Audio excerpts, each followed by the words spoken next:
Chapter 365. Third update, no need. Poplar Fruit waved his hand.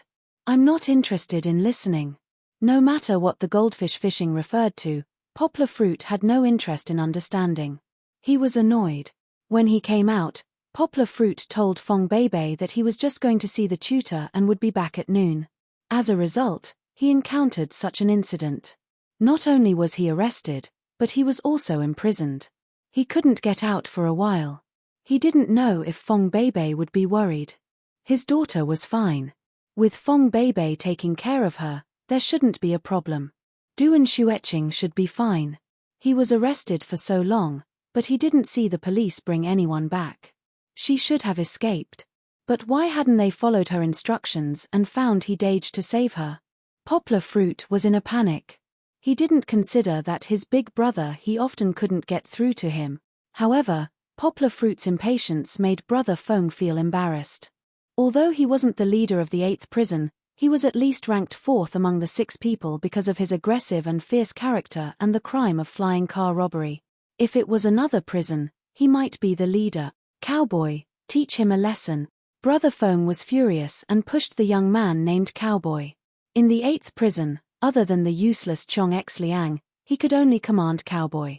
The other 3 had taken lives in their hands, so he did not dare to be unreasonable with the outlaws. Cowboy was young, but he had been in society for many years. He often wandered on the bus with his companions to steal. He was a bully. He walked up and found that he wasn't as tall as Poplar Fruit. He was a little unhappy and shouted, in front of Brother Fong and the other big brothers, "Why don't you kneel down?"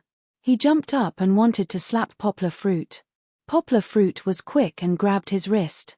As a result, he jumped so high, but he fell awkwardly and almost lost his balance. Cowboy's face darkened. He felt that he had lost a lot of face. He scolded, "Aya? You dare to resist? Let go." However, Poplar Fruit didn't let go. His temper rose. Poplar Fruit wasn't stupid. He knew from movies and novels that there was no reason in this kind of place. Only with a strong fist, that's called reason. In the American drama Prison Break, M.I. Shui used his clever brain to fool everyone. However, that was made up by people. If he wanted to live comfortably, he had to conquer with force. Cowboy pulled his arm and found that it was stuck between the rocks. He couldn't move Poplar Fruit's right hand. His eyes were red, not because he wanted to cry, but because he felt humiliated and angry. The cowboy stopped talking and went up to Yang Guo angrily. He raised his knee and wanted to break Yang Guo's balls with one knee. Poplar Fruit's eyes flashed. He slightly moved, grabbed Cowboy's thigh, locked his joint, and then lifted. Poplar Fruit was much taller than Cowboy. With this lift, Cowboy's supporting leg couldn't stand. He was lifted off the ground by Poplar Fruit. Then, Cowboy was like a wheel. His whole body was thrown back and fell to the ground. His hind legs swung down and almost hit Chong X, who was still on the ground. Chong X Liang exclaimed and dodged to the side. Although he was embarrassed, he was not as embarrassed as the cowboy who was flipped upside down. The cowboy was lying on the ground. Just now, his nose rubbed against the ground and he groaned in pain. As for the other 3 people, some of them were sitting there and laughing as if they were watching a good show. Some of them were expressionless. The tall and strong man in the lead looked like he was watching a gladiator show on TV. He had an indifferent expression on his face. Brother Fong's face was red. He sent Cowboy. Not only did he fail, but he was beaten so badly. Not only did he lose face, but he was also angered by Poplar Fruit, who was an unruly newcomer. "I'm going to fucking kill you." Brother Fong looked left and right. He grabbed a long, twisted towel that was half dry and half wet. He tied a knot at the end and then roared and threw it at Poplar Fruit. This towel was still very vigorous when swung. The moisture increased the weight of the towel and made it more solid. The whole towel was twisted into an iron rod and then tied into a knot. It was like a lightweight version of a mace. Poplar Fruit didn't want this thing to leave a red mark on his body. He suddenly moved sideways to avoid the towel that Brother Fong threw at him. His right hand grabbed Brother Fong's throat like lightning. This action was too fast. Before Brother Fong had time to react, Poplar Fruit started the next action. Poplar Fruit arched his left leg and drew a circle on the ground with his right leg. He went around Brother Feng's heel and slashed hard. Brother Feng's legs were swept into the air, and Poplar Fruit's right hand grabbed Brother Feng's throat and slammed him to the ground. Brother Feng rushed over and didn't understand what was going on. He fell backward like a cloud. His back hit the cold concrete floor of the prison cell without any protection. He almost lost his breath, but his eyes rolled and he screamed in pain. Poplar Fruit's right hand grabbed Brother Feng's neck, and his left hand wanted to punch Brother Feng's right face. However, he stopped in the end. When his fist was only a few millimeters away from Brother Feng, he stopped. The wind of the punch scared Brother Feng. His pants were wet. Fuck. This is fucking bad luck. Everyone saw the yellow liquid oozing out from Brother Feng's pants. They covered their noses and shouted. Poplar Fruit also retracted his hand in disgust. He quickly moved away from this guy and stood aside. Brother Feng covered his face and lay motionless on the ground. He lost a lot of face today. He was scared to the point of peeing his pants by a newcomer. If this spread out, Brother Feng wouldn't have the face to stay in this detention center. Not to mention the name Brother Feng, he was afraid that his nickname would be related to peeing his pants in the future. Brother Feng was beaten so miserably that the third leader didn't dare to go down. He intuitively felt that he was only a little stronger than Brother Feng. He shouldn't be on the same level as Poplar Fruit, so he was very sensible and didn't dare to be in the limelight. Fuck, coward. The second leader looked at the third leader with disdain and jumped down from the upper bunk. He kicked Brother Feng and scolded, "Get out of my way, trash." Brother Feng rolled to the back. The second leader waved to Chong X Liang and shouted, "Chong X Liang, wipe this place clean." "Fuck, you're not smart at all. Be careful or I'll make you squat in the pit again tonight."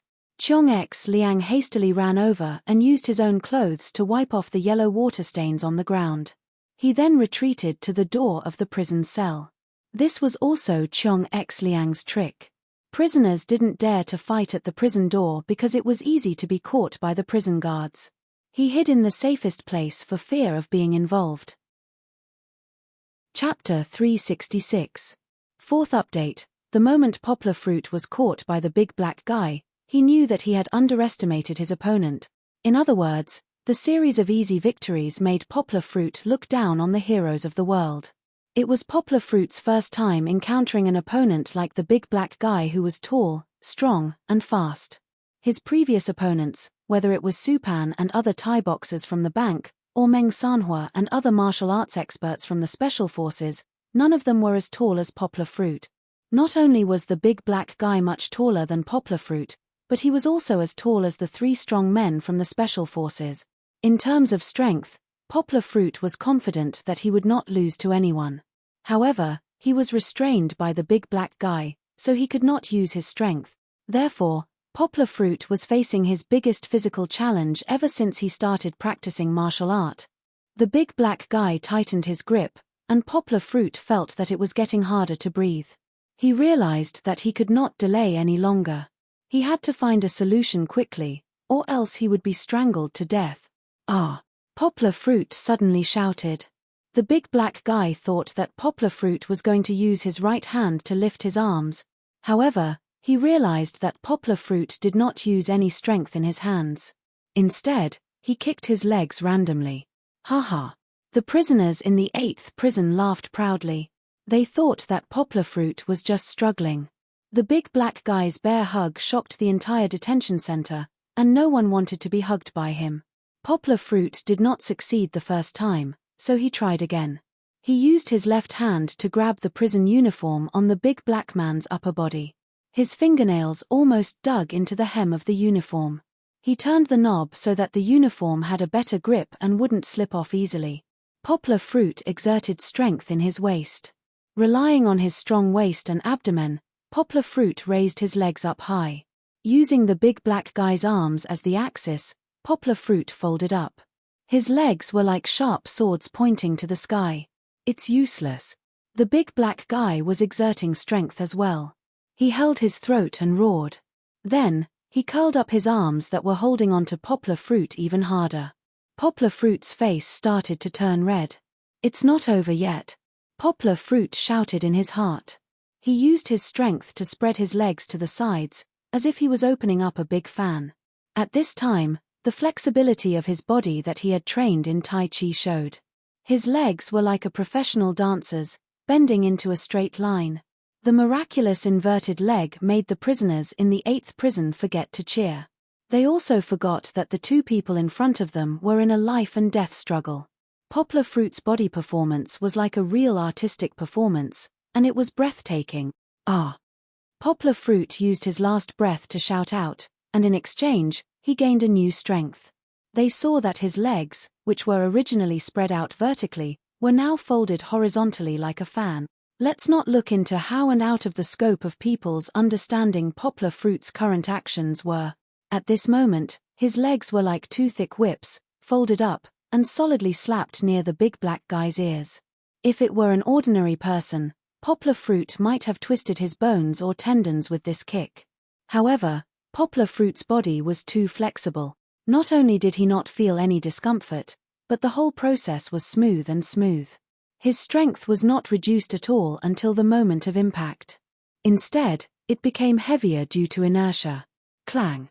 In the big black guy's perception, Poplar Fruit's kick to him was like his whole body was covered in a big bell, and then heavily hit with a club.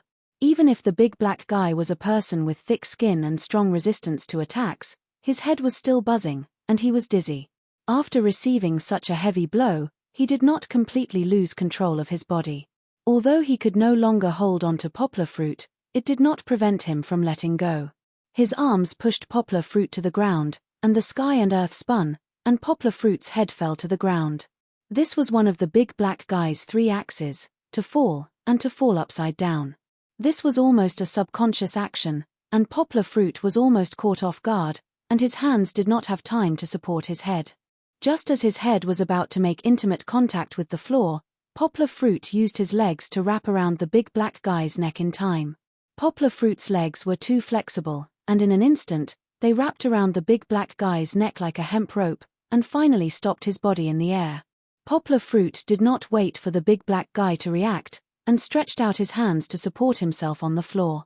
His wrists exerted force, and his whole body was upside down in the air, and he spun 360 degrees in the air to put some distance between him and the big black guy. However, Poplar Fruit's counterattack was not over yet. Taking advantage of this position, he suddenly had an idea and took the initiative to attack. His legs were like a metronome as he continuously kicked out. He didn't look, but based on his instincts, he locked the target of his kicks on the big black guy's bald head. The big black guy had never seen anyone attack like this. He had just recovered from the ringing in his ears, and he hurriedly made a move. His hands were like palm leaf fans, and he wanted to stop Poplar Fruit's continuous kicks. It was a good idea, but Poplar Fruit's legs were too fast. Just as the big black guy's left hand was about to slap Poplar Fruit's right leg out, Poplar Fruit's left leg had already arrived. Before the big black guy could pull back his right hand to defend, his head was directly hit by Poplar Fruit's foot. Pa!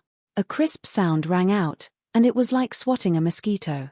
Poplar Fruit's foot landed on the big black guy's head. The big black guy staggered back 2 steps, and a red shoe imprint appeared on his smooth, shiny, black, bronze, bald head. Poplar Fruit borrowed the force of the big black guy's slap, and his legs drew a beautiful arc in the air with one leg in front and one back. Then, he firmly stepped on the ground and straightened his body. Turning back, Poplar Fruit glanced at the prisoners sitting on the bed, and found that they were all staring at him in disbelief. It was indeed unbelievable. This young man, who looked harmless when he first came in, was actually able to successfully escape from the bear hug of the infamous big black guy, Elder Song, and even had the strength to fight back. Looking at the red imprint on the big black guy's head, the funny scene did not make them laugh.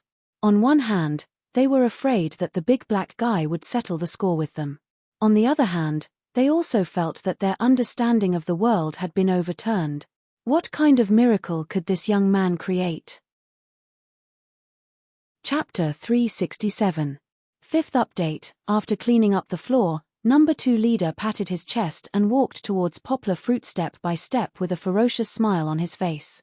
He even laughed and said, "Little kid, you're still young but you've already learned bad things.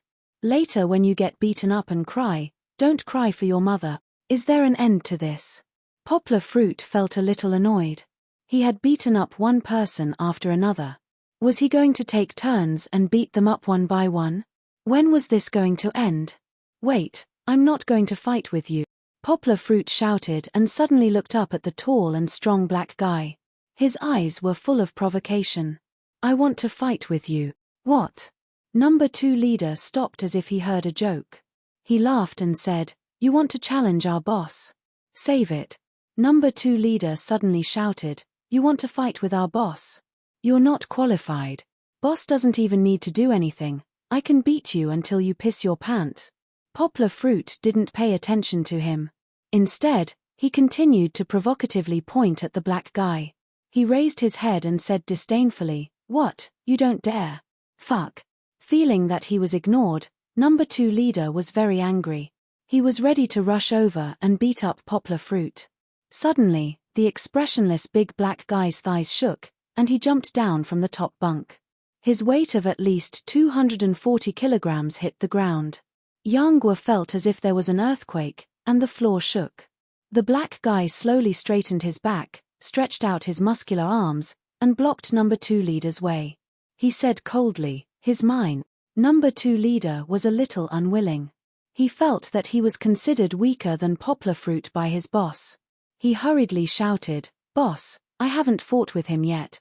The black guy turned his head and stared at Number 2 leader with his bell-like eyes. He didn't need to say anything. That aggressive aura scared Number 2 leader so much that he quickly shrank back and didn't dare to raise any more questions. However, Number 2 and a few other people also looked at Poplar Fruit with some schadenfreude. The black guy and Poplar Fruit were not on the same level. In their minds, they had already imagined Poplar Fruit being beaten up until he couldn't take care of himself. This wasn't something that had never happened before. Big Black was a felon. He used to be a very powerful character in the army. After he retired from the army, he joined the underworld. There was once a gang fight where he single-handedly killed 10 people with a knife.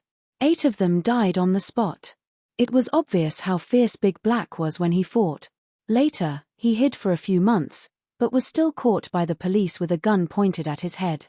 Because he was involved in the gangsters, the black guy's sentence was still in the process of obtaining evidence and judicial procedures.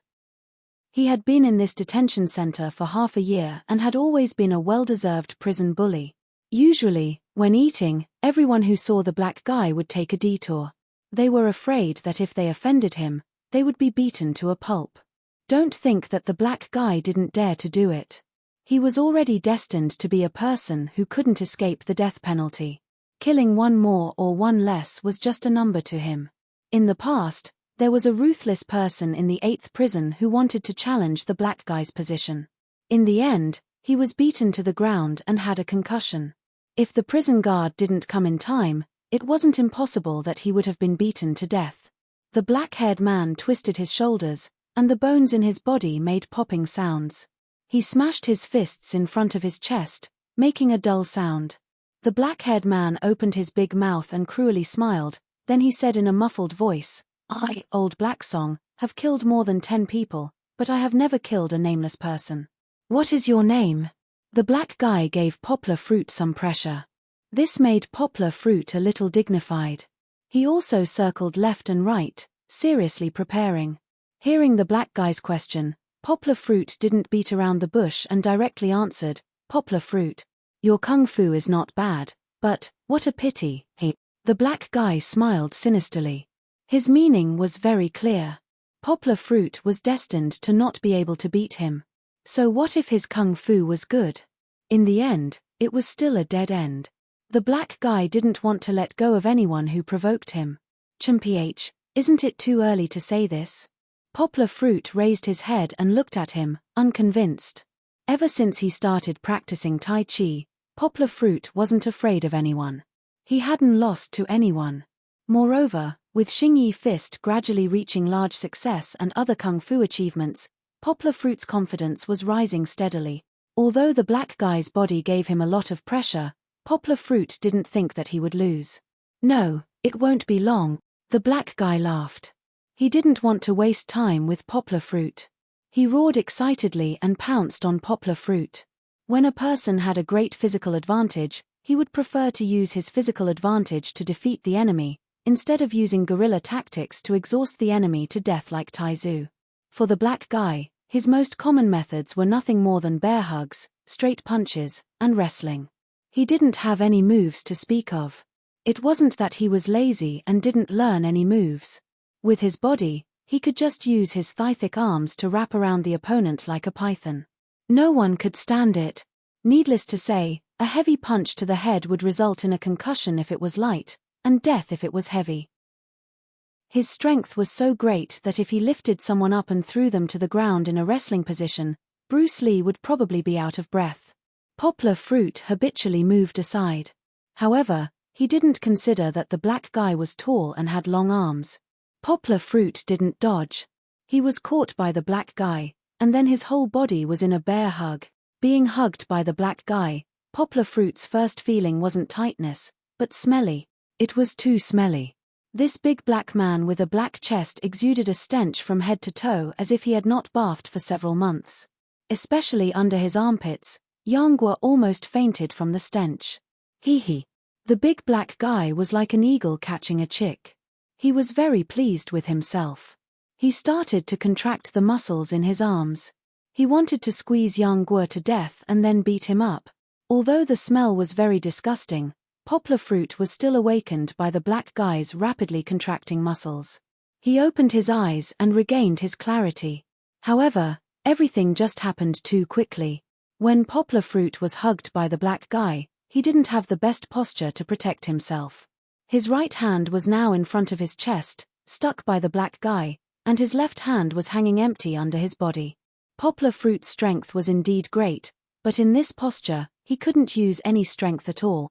Poplar fruit tried to use the strength of his right hand to push the black guy's arm away. However, his right hand could only use 40% of its strength. It could only slow down the black guy's contraction speed. Huff. Poplar fruit was breathing rapidly. The situation was very critical. Chapter 368. The big black guy was pushed back by poplar fruit. He stood firm and touched the part of his head that was hit by poplar fruit. He didn't become angry because of this. Instead, his dark face reflected an excited expression. The big black guy opened his mouth, revealing his black and yellow teeth. He smiled, and his eyes flashed with a bloodthirsty light. The big black guy smashed his fists together in front of him. With a howl, he strode toward poplar fruit. His body was too big and heavy. When he stepped on the concrete floor, the ground shook. The prisoners on the bed shrank their heads in fear, afraid that they would be affected. The big black guy's boxing skills were better than moves. However, he didn't punch randomly. He clenched his fists at the two ends of his chin. Every time he punched, he would punch with one hand and block with the other. It was very similar to the standard boxing moves of a boxer on the boxing stage. However, his fists were more fierce and heavier. Poplar fruit didn't want to take it head-on. He relied on his flexible body movements to dodge. However, the space in the prison was very small. Poplar fruit took 2 steps back and was about to lean against the iron door behind him. Poplar fruit had no choice but to use Tai Kai's pushing hands and Xing Yi Quan's blocking moves to fight with the big black guy. After 2 moves, Poplar fruit was enraged by the big black guy. He was too fierce. Poplar fruit glared at the big black guy with angry eyes. The guy in front of him was like a weapon trained by the dark sect to kill people. Every punch was fatal. If it wasn't the eye socket, it was the sun fist on both sides. Although the big black guy was big and liked to trample on his opponent, he was also very sinister. Sometimes, when poplar fruit blocked his hands, the big black guy would fly up and hit poplar fruit's lower body with his knee. If it wasn't for poplar fruit's quick reaction and dodging, the consequences would have been unimaginable. Unscrupulous means didn't seem like the style of a martial artist. Poplar fruit thought bitterly. However, he also understood that the big black guy wasn't a martial artist. At most, he was a scum of society who relied on his body and blood to abuse his power. The big black guy angered Poplar Fruit, and the consequences were very serious. Poplar Fruit panted slightly. His eyes narrowed into slits. He didn't want to be entangled with the big black guy anymore. He shouted in his heart, "Let's end this." Poplar Fruit suddenly stopped fighting like a loach. Instead, he showed an attitude of duty-bound to meet the big black guy head-on. The dark-skinned man roared and punched out with his right fist, bringing with it a frightening aura. If it was an ordinary person, they would have been scared witless before the fist even reached them. However, he was facing Poplar Fruit. Poplar Fruit's left hand shot out like lightning. In an instant, he caught the big black guy's right wrist. With a twist, he removed the strength of the big black guy's heavy fist. Then, Poplar Fruit's left hand gently twisted the big black guy's right hand into a strange position that made him uncomfortable and unable to use force. It wasn't over yet. Poplar Fruit gently tilted his head and avoided the big black guy's left fist. Then, he attacked. Before the big black guy could react, Poplar Fruit's right hand had already locked onto his throat. A trace of surprise flashed in the big black guy's eyes. However, before he could make his next move, Poplar Fruit shouted loudly. His whole body burst forth with great strength. He locked onto the big black guy's throat and pushed him back. From the perspective of others, with Poplar Fruit's thin and weak body, it was no different from an ant trying to shake a tree. However, hadn't Poplar Fruit surprised them enough today? Not only did Poplar Fruit shake the big black guy like a mountain, but he also pushed him back very quickly. The fight between the two could be said to have started from the door to the house, and then from the house back to near the door. Now, under the push of Poplar Fruit, the big black guy couldn't stop moving back until he hit the wall closest to the toilet. It wasn't that the big black guy didn't struggle, but the speed was too fast. The big black guy lost his center of gravity and could only wave his left arm in the air to try to balance his body. He hit the wall with a bang, and some dust fell from the eaves. The big black guy finally got a chance to breathe. His right hand was firmly held by Poplar Fruit's left hand, and he couldn't break free. He could only use his left hand to break away from Poplar Fruit's right hand that was locking onto his throat. Ooh, ooh. The big black guy used all his strength to break away from Poplar Fruit's wrist, but in the end, it was as if he was grabbing onto an iron arm made of reinforced concrete. No matter how he grabbed and pinched, it didn't move at all. Poplar Fruit roared again and used all his strength with his right hand. The big black guy who weighed a few £100 was pressed against the wall by Poplar Fruit, and he slowly raised one of his hands. The surrounding prisoners' eyes almost popped out of their sockets. This was especially true for leader number 2, who had just wanted to clamor, "If you want to challenge boss, you'll have to step over my dead body." He sucked in a breath of cold air and felt a little lucky that leader number 2 had taken action for him. Otherwise, he would definitely have died a horrible death. When the big black guy was raised, he saw a violent killing intent in Poplar Fruit's eyes. The big black guy was no stranger to this, because when he was in a killing frenzy, he would also have this kind of bloodthirsty ruthlessness. What the big black guy knew even more clearly was that Poplar Fruit had the urge to kill him. This young man wasn't a weakling who could be bullied by others, but a tiger who had killed people before and wasn't afraid of killing people. The big black guy began to struggle with all his might. If this continued, he would really be killed by Poplar Fruit. He tried to break away from Poplar Fruit's hand, while learning from Poplar Fruit to use his legs to wrap around Poplar Fruit's waist in order to buy some time to breathe.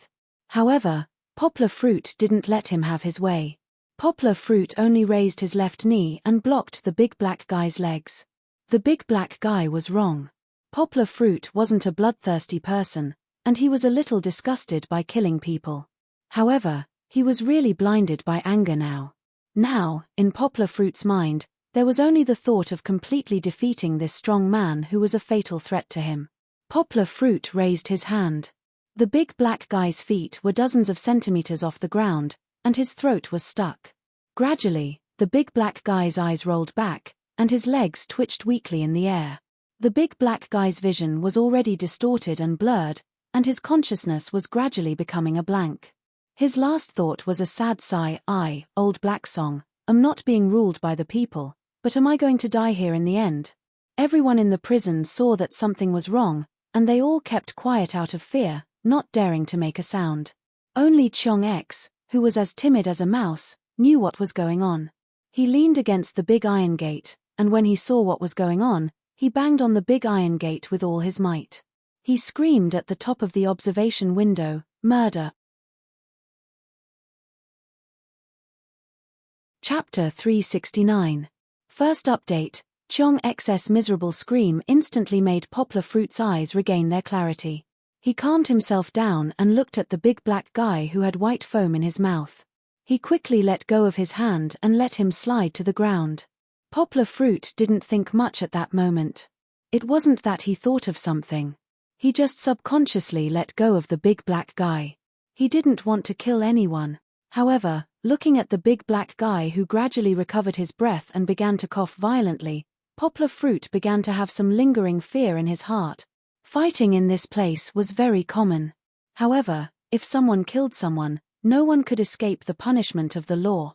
Poplar Fruit was wrongly accused. However, if he strangled the big black guy to death, Poplar Fruit would really commit a big crime. Perhaps even if Big Brother he came, he might not be able to save Poplar Fruit. How could I be so muddle-headed? Poplar Fruit blamed himself in his heart. He also thought of this layer. If I really have to be responsible for my impulsiveness in prison, then, what about Kiki? Wouldn't he never be able to see his daughter again? Or even if I see her, I will miss the most adorable childhood of her. And what about Fong Beibei? I haven't confessed to her yet. Would she wait for me for so many years? Not to mention whether she would wait or not, I don't have the face to beg for the love of this kind and pure girl. In just a moment, thousands of thoughts flashed through Poplar Fruit's mind.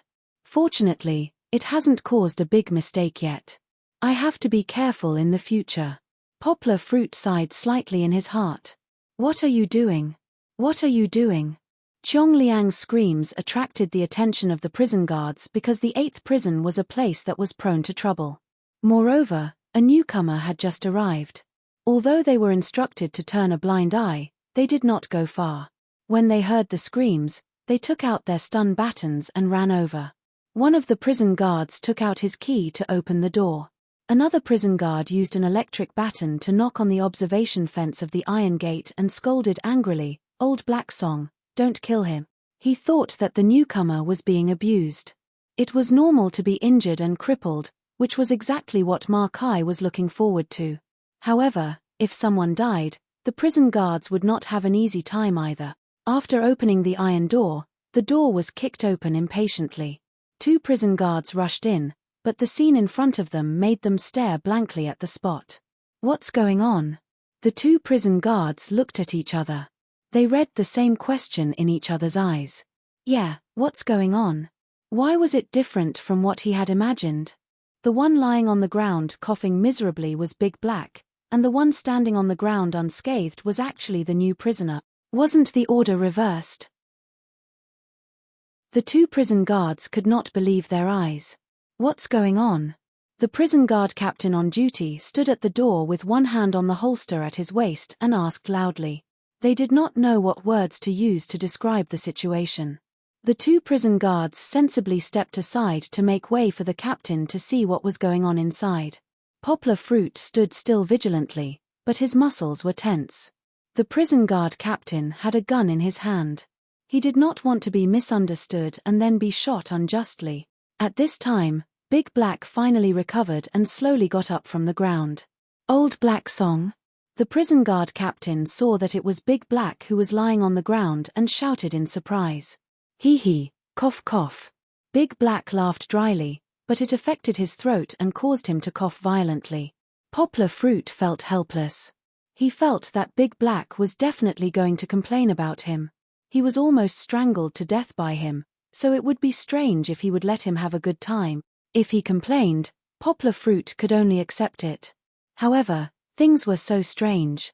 After coughing a few times, Big Black said unexpectedly to Poplar Fruit, "Hey, just kidding, nothing." His voice was very hoarse.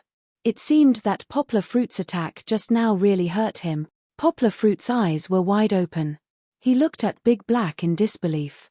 He did not take the opportunity to retaliate. Is it really okay? The prison guard captain looked at Poplar Fruit suspiciously and then looked at Big Black. It's really okay. Big Black's dark face squeezed out an ugly smile. It was not that he did not want to smile, but every time he wanted to show a flattering smile, it would become so ugly. Okay, if you say it's okay, then it's okay. Let's go. The prison guard captain was too lazy to care about the small friction between the prisoners. He waved his hand and turned to leave. The remaining 2 prison guards hesitated. One of them pointed at Poplar Fruit with a stun baton and threatened, "Be careful." However, they did not dare to stay any longer. Poplar Fruit was able to beat up Big Black. Even if they had stun batons in their hands, they still looked at Poplar Fruit with fear in their eyes. When they went out, they unwillingly kicked the door that called them over. However, Chong X, who was all bark and no bite, slammed the door shut. After the prison guard left, Poplar Fruit turned to look at Big Black and asked in a deep voice, "Why?" The dark-skinned man rubbed his sore throat and replied in a low, muffled voice, "Things in the cell will be settled in the cell." After he finished speaking, he glared fiercely at Chong X. The ferocity in his eyes showed that he did not treat Chong X as his savior at all. Chong X pulled a long face and shrunk his head. He lay on the ground and did not dare to make a sound. "Then, do you still want to fight?" Poplar Fruit was still a little vigilant. Although his hands were hanging down, his fists were still clenched and ready to move at any time. "No." Big Black laughed self-deprecatingly, "You're strong. I can't beat you. This number is yours." Although he was somewhat unwilling, Big Black was still willing to admit defeat and readily agreed. "I'm not interested in the cell. It's still yours." Poplar Fruit said indifferently, "I already said that I didn't do anything and I'm not a prisoner." Poplar Fruit did not want to say anything else. Big Black was stunned for a moment. He did not expect that after fighting for so long, he would find out that the other party was not interested in what they were staring at. "Then you'll sleep on my bed?" Big Black asked. Although Poplar Fruit did not fight for power, he could not just order Poplar Fruit around. In front of the strong, he had to have a crawling posture. Poplar Fruit looked at Big Black's bed and thought of the stench on his body. He shook his head and turned to look at number 2, who was sitting on the second best bed. Number 2 was the first to react. He quickly jumped off the bed and stood to the side with his head lowered. Poplar Fruit turned to Big Black and said, "I'll sit here." After he said that, he gently jumped and his right foot tapped on the iron ladder. He turned around and sat on number 2's bed. Then, he closed his eyes and pretended to sleep. Chapter 370. Second update. Aside from Big Black, who was sleeping soundly on the bed, the other 5 prisoners were all secretly sizing up Poplar Fruit. They didn't dare whisper in private, but from the looks they occasionally exchanged, it was clear that they were still confused. After all, Poplar Fruit's performance really overturned their understanding. How could a guy with off-the-charts fight hide under such a frail body? Poplar Fruit didn't care about their spying. He sat upright on the bed of number 2 and gently breathed in an attempt to calm his agitated mood. It had already been 2 to 3 hours since he was locked up, but Poplar Fruit didn't see a trace of hope of escaping. What were Song Jiwen and the others doing? At that moment, there was a loud screech of brakes at the main entrance of the police station where Poplar Fruit was previously locked up.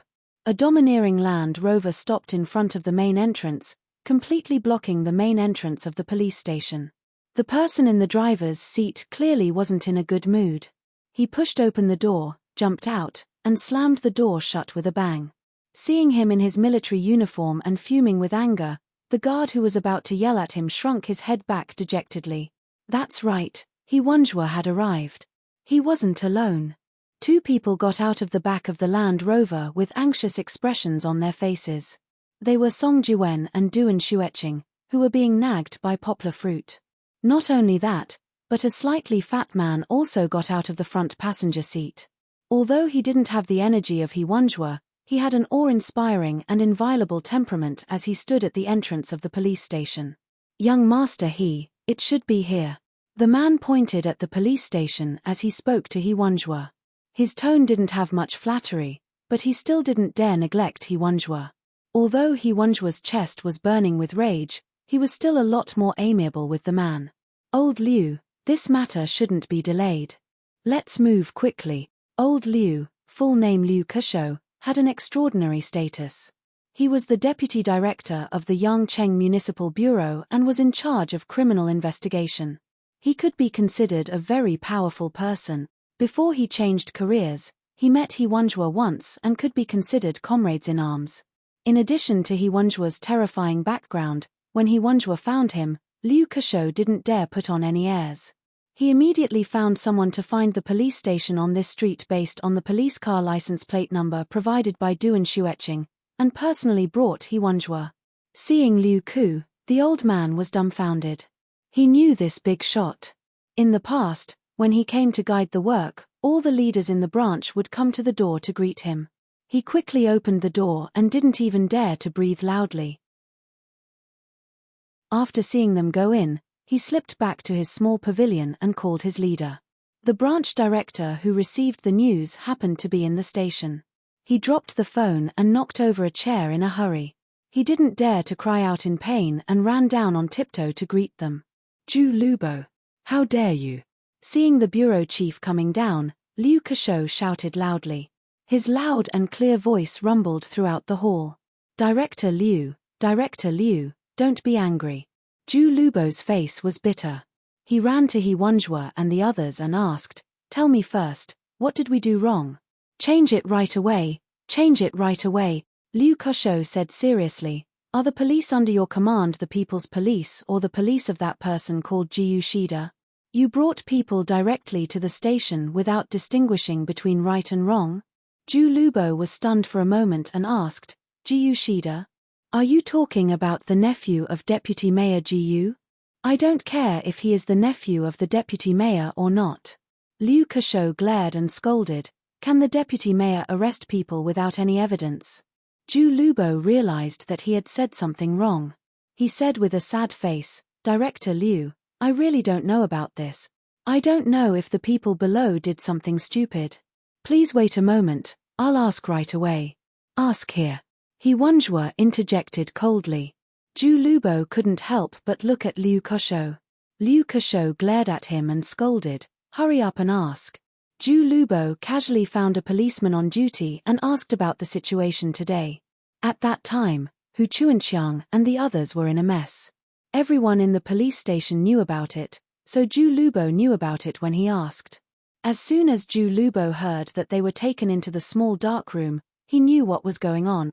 Zhu Lubo's face darkened, and he quickly took He Wenjua and the others to the interrogation room.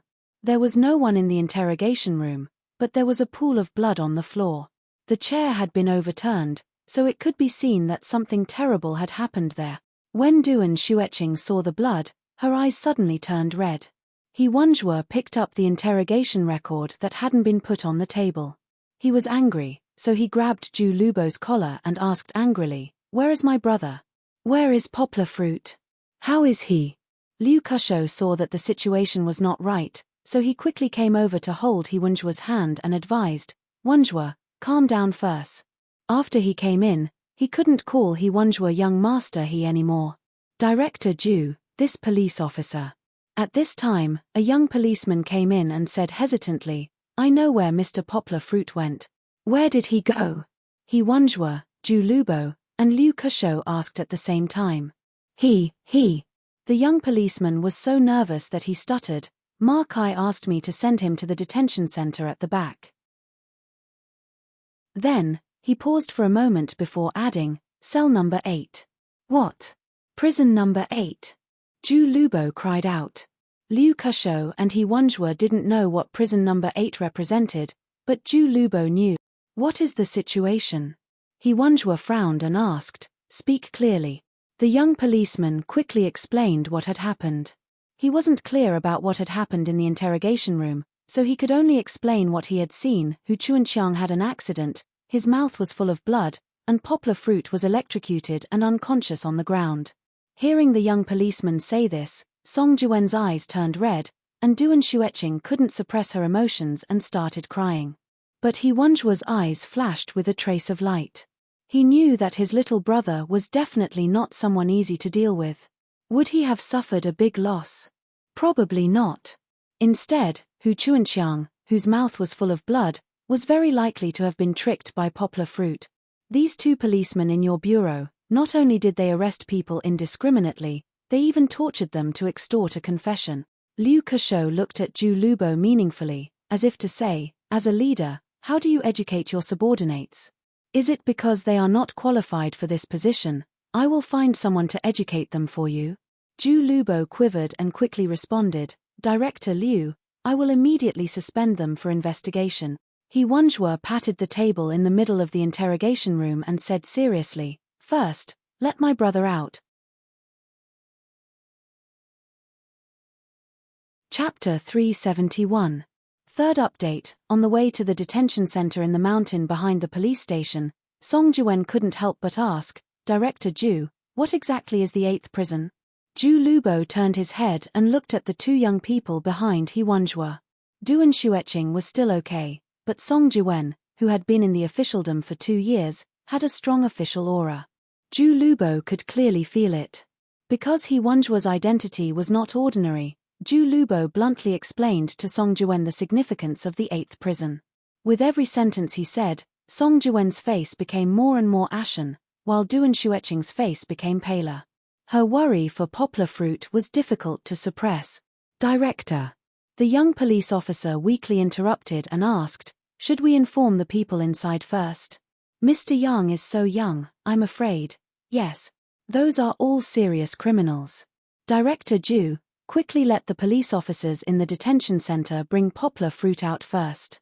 I'm afraid something will happen. Aya, why didn't you say so earlier? Zhu Lubo patted his head. He was really scared and didn't think of this point. He quickly took out his phone and prepared to make a call. He Wanzhua glanced at the gate of the detention center and smiled as he pressed down on Zhu Lubo's phone. Among the group of people, He Wanzhua was the calmest. He shook his head. No need. We're almost at the gate. Just pick him up and that'll be enough. Big brother he. Song Jiwen shouted anxiously. Haha. He Wanzhua looked back at Song Jiwen and laughed. You probably don't know what kind of person your brother is, right? Song Jiwen looked at He Wanzhua in confusion. He Wanzhua calmly said, Don't worry, few people in Sheep City can beat him barehanded. You'll know when we get there. After entering the detention center, He Wanzhua asked Song Jiwen, Duan Xueqing, and Liu Ku to wait in the office outside. He, Zhu Lubo, and the young policeman were led in by the prison guard captain on duty. Captain Wu, is everything okay? The young police officer could not help but ask the prison guard who led the way in a soft voice. Because he often escorted prisoners down here, he often interacted with the prison guards here. He was quite familiar with the one in front of him. Captain Wu turned his head and looked at Zhu Lubo and the others. He hesitated for a moment and shook his head.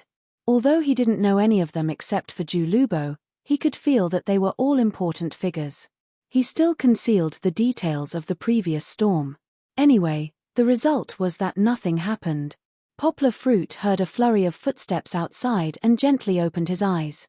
The others did not have as good hearing as Poplar Fruit. They only sat up when they heard the sound of the door opening. The prison guard captain walked in and saw the new arrangement of beds in Section 8. His eyes flashed with a trace of shock.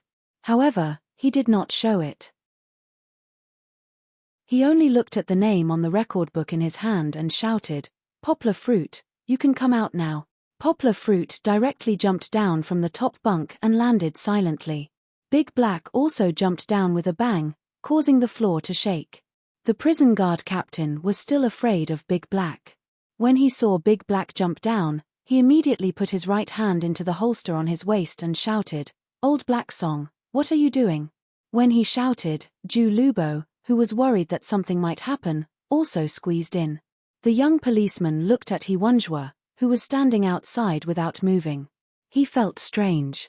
He tiptoed and looked in over Zhu Lubo's shoulder. The big black guy grinned and said, Don't be nervous, I just want to say goodbye. Poplar Fruit looked at him quietly. The big black guy took a deep look at Yang Guo and said, You are the strongest person I have ever seen. Old Black Song, Have never met a worthy opponent since I left the army, until I met you here. Poplar Fruit smiled gently and said, you are also very strong. I beat you by luck. You are indeed stronger than me. Big Black sighed with emotion. He lowered his head and said, I really want to fight with you a few more times.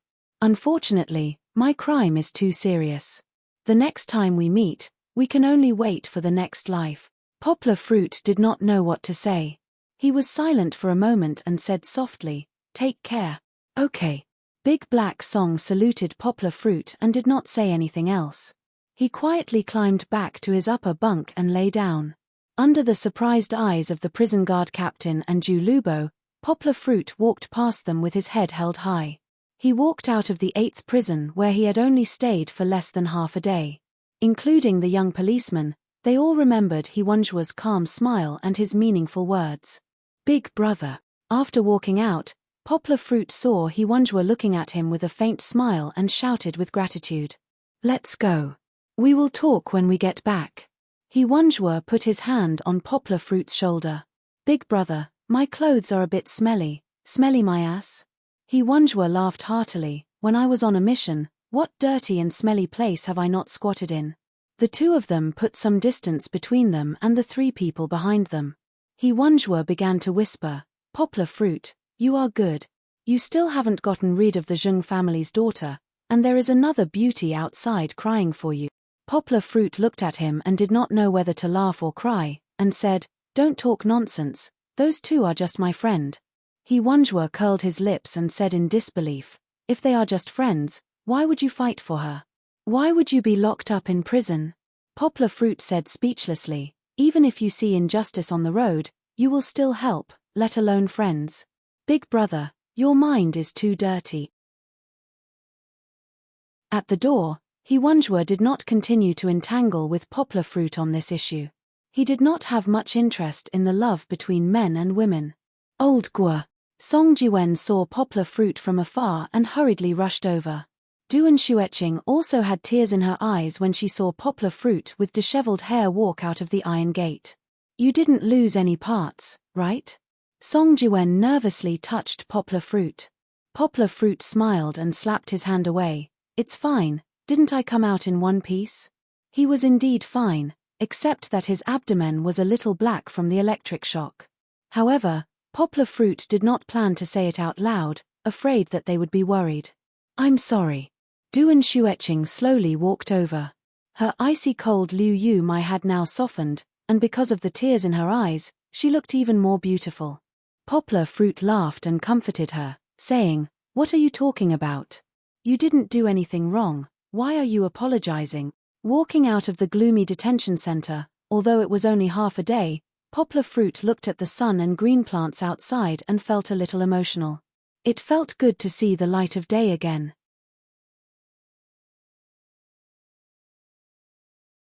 Chapter 372. 4th update. Hiwanjua told Poplar Fruit not to worry about what happened after that. He left Poplar Fruit's recording, as well as Hu Chuanxiang's confession, to Liu Keshou. Liu Keshou would investigate this matter thoroughly. Poplar Fruit jumped into his car. Song Jiwen suggested that after Poplar Fruit was released from prison, he had to eat a meal to get over his shock. Big brother, he agreed, so Poplar Fruit had to agree. But before that, Poplar Fruit had to go back to school. He was very anxious. He had left early in the morning, and it was already sunset. Poplar Fruit hadn't seen his daughter for a whole day, so he was very worried. Plus, he had lied to Fong Beibei, saying that he was only going to see the tutor, but he had been gone for so long. He was very anxious. His phone had run out of battery, and there was no charger in the car. He could only suppress his uneasiness and drive quickly. Oh yeah, why did you guys arrive so late? Poplar Fruit was waiting for a traffic light when he thought of this question. He turned his head and asked Song Jiwen, who was in the passenger's seat. You're still asking? Song Jiwen was speechless. You couldn't get through to Brother Song's phone. We called him the whole morning, but no one picked up. Then how did you find him? Poplar Fruit asked, puzzled. Luckily, we found out that there was still his number in the phone when there was still a little bit of battery left. Through her, we found Big Brother he. Song Jiwen laughed. So, Big Brother he is from the army. Poplar Fruit roughly understood what had happened. Big Brother he must have been training in the army that day, so his phone was turned off. Then, when Ji Xiaoyan found out that something had happened to her, she ran directly to the army to call He Wanjua out. No matter what, they had rescued Poplar Fruit in the end. Poplar Fruit wouldn't have to stay in the detention center for the night. Poplar Fruit was a little depressed. Song Jiwen and Duan Xueqing's phones were both Android phones. The charging cable for the phones was different from the one for Poplar Fruit's iPhone, so Poplar Fruit couldn't charge his phone at the moment. Luckily, in less than 20 minutes, Poplar Fruit drove to the teacher's dormitory. Because Big Brother he and the others were with him this time, Poplar Fruit didn't park his car at the school anymore. Wait a minute, I'll go up to pick up Kiki and change my clothes. Poplar Fruit said to them with a smile, then quickly ran upstairs. Poplar Fruit opened the door with the key and found that the two little ones were already standing there to welcome him. It must have been Gold who found him first. Poplar Fruit saw his daughter standing next to Gold with a smile. She raised her head, stretched out her hand, and called happily, "Papa." The incandescent light in the living room wasn't turned on, but a small yellow light was turned on. Poplar Fruit could see that the beautiful girl was standing under the light, biting her lower lip and looking at him. "Bebe." Poplar Fruit looked at Fong Bebe apologetically, and a wave of guilt surged in his heart. "Papa." Kiki found that her father didn't pay attention to her. She was a little dissatisfied and called out again, "Kiki wants a hug." Poplar Fruit rubbed his daughter's hair, walked in, and said, "Not now, Dad stinks." Hearing this, Kiki sniffed hard, fanned her little hand in front of her nose, pouted her little mouth and said, "Smelly, smelly papa, smelly papa." Fong Bebe saw that Poplar Fruit's clothes were a little messy and his hair was a little messy. Her heart softened and she asked softly, "Where did you go today? How did you become like this?" "Nothing, I just went to do something," Poplar Fruit said with a smile. Poplar Fruit didn't intend to tell her. First, he was afraid that Fong Bebe would be worried. Second, because of today's matter and the existence of Duan Xueqing, Poplar Fruit wouldn't be stupid enough to speak without thinking. "Wait a minute, I'm going to take a shower first." Poplar Fruit had long been tired of the stench of the detention center, so he quickly took a set of clothes and went into the bathroom. After taking off his clothes, Poplar Fruit looked in the mirror at the scorched part of his abdomen that was poked by the electric baton. He touched it and found that it didn't hurt anymore, but the black color seemed to be the color of the epidermal cells that were burned by the electric baton. It couldn't be washed off and could only be removed slowly by metabolism. After a quick shower, Poplar Fruit changed into a set of clean clothes and quickly walked out of the bathroom.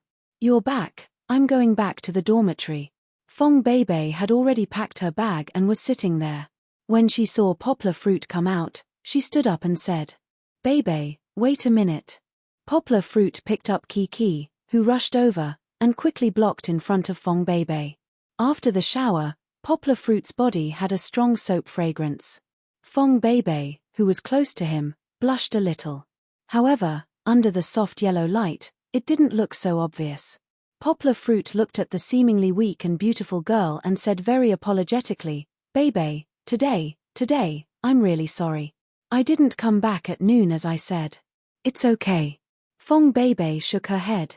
"I have a few friends waiting for me downstairs. They're going to eat. Do you want to come?" Poplar Fruit looked at Fong Bebe with some hope. Poplar Fruit has already met Fong Bebe's friends and roommates. Not to mention anything else, he has already invited them to eat several times. However, Fong Bebe has no intention of getting involved in Poplar Fruit's circle of friends.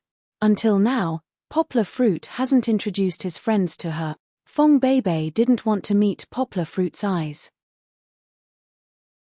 She hesitated, shook her head, and said, "No, I already ate today." Poplar Fruit didn't force her. He took a charging cable, carried his daughter, and took Gold. He followed Fong Bebe downstairs. Opening the door downstairs, Fong Bebe and Poplar Fruit walked out. She saw Poplar Fruit's car at a glance. "I'll send you back," Poplar Fruit said softly. Fong Bebe didn't answer. She stood there and stared at Poplar Fruit's car for 2 seconds. Song Jiwen and the others waited for 10 minutes. They were a little bored. Song Jiwen heard a bang. He looked up and saw Poplar Fruit. He couldn't help but shout, "They're coming down." However, just as the words left his mouth, Song Jiwen regretted it. He saw the girl next to Poplar Fruit. Duan Xueqing also saw her. She was sitting in the back seat. In order to enjoy the cool summer night, the window just happened to be open. Just like that, she heard the sound and turned her head. She just happened to meet Fong Beibei's eyes for a moment. Duan Xueqing couldn't see Fong Beibei's face from afar. However, from the outline and blurry appearance, she must be a very beautiful girl. She could see Poplar Fruit's movements and sighed slightly in her heart. Whether it was Song Jiwen or Duan Xueqing, from Poplar Fruit's every move, they could see that Poplar Fruit cared about that girl. Fong Beibei saw Duan Xueqing in Poplar Fruit's car. She was stunned for 2 seconds. However, she recovered very quickly. Her expression was as if nothing had happened. She shook her head at Poplar Fruit and said with a smile, "No need. I used to walk back. I'll walk back." "Okay." Poplar Fruit hugged his daughter and watched Fong Beibei walk down the quiet path. Her back gradually disappeared into the darkness.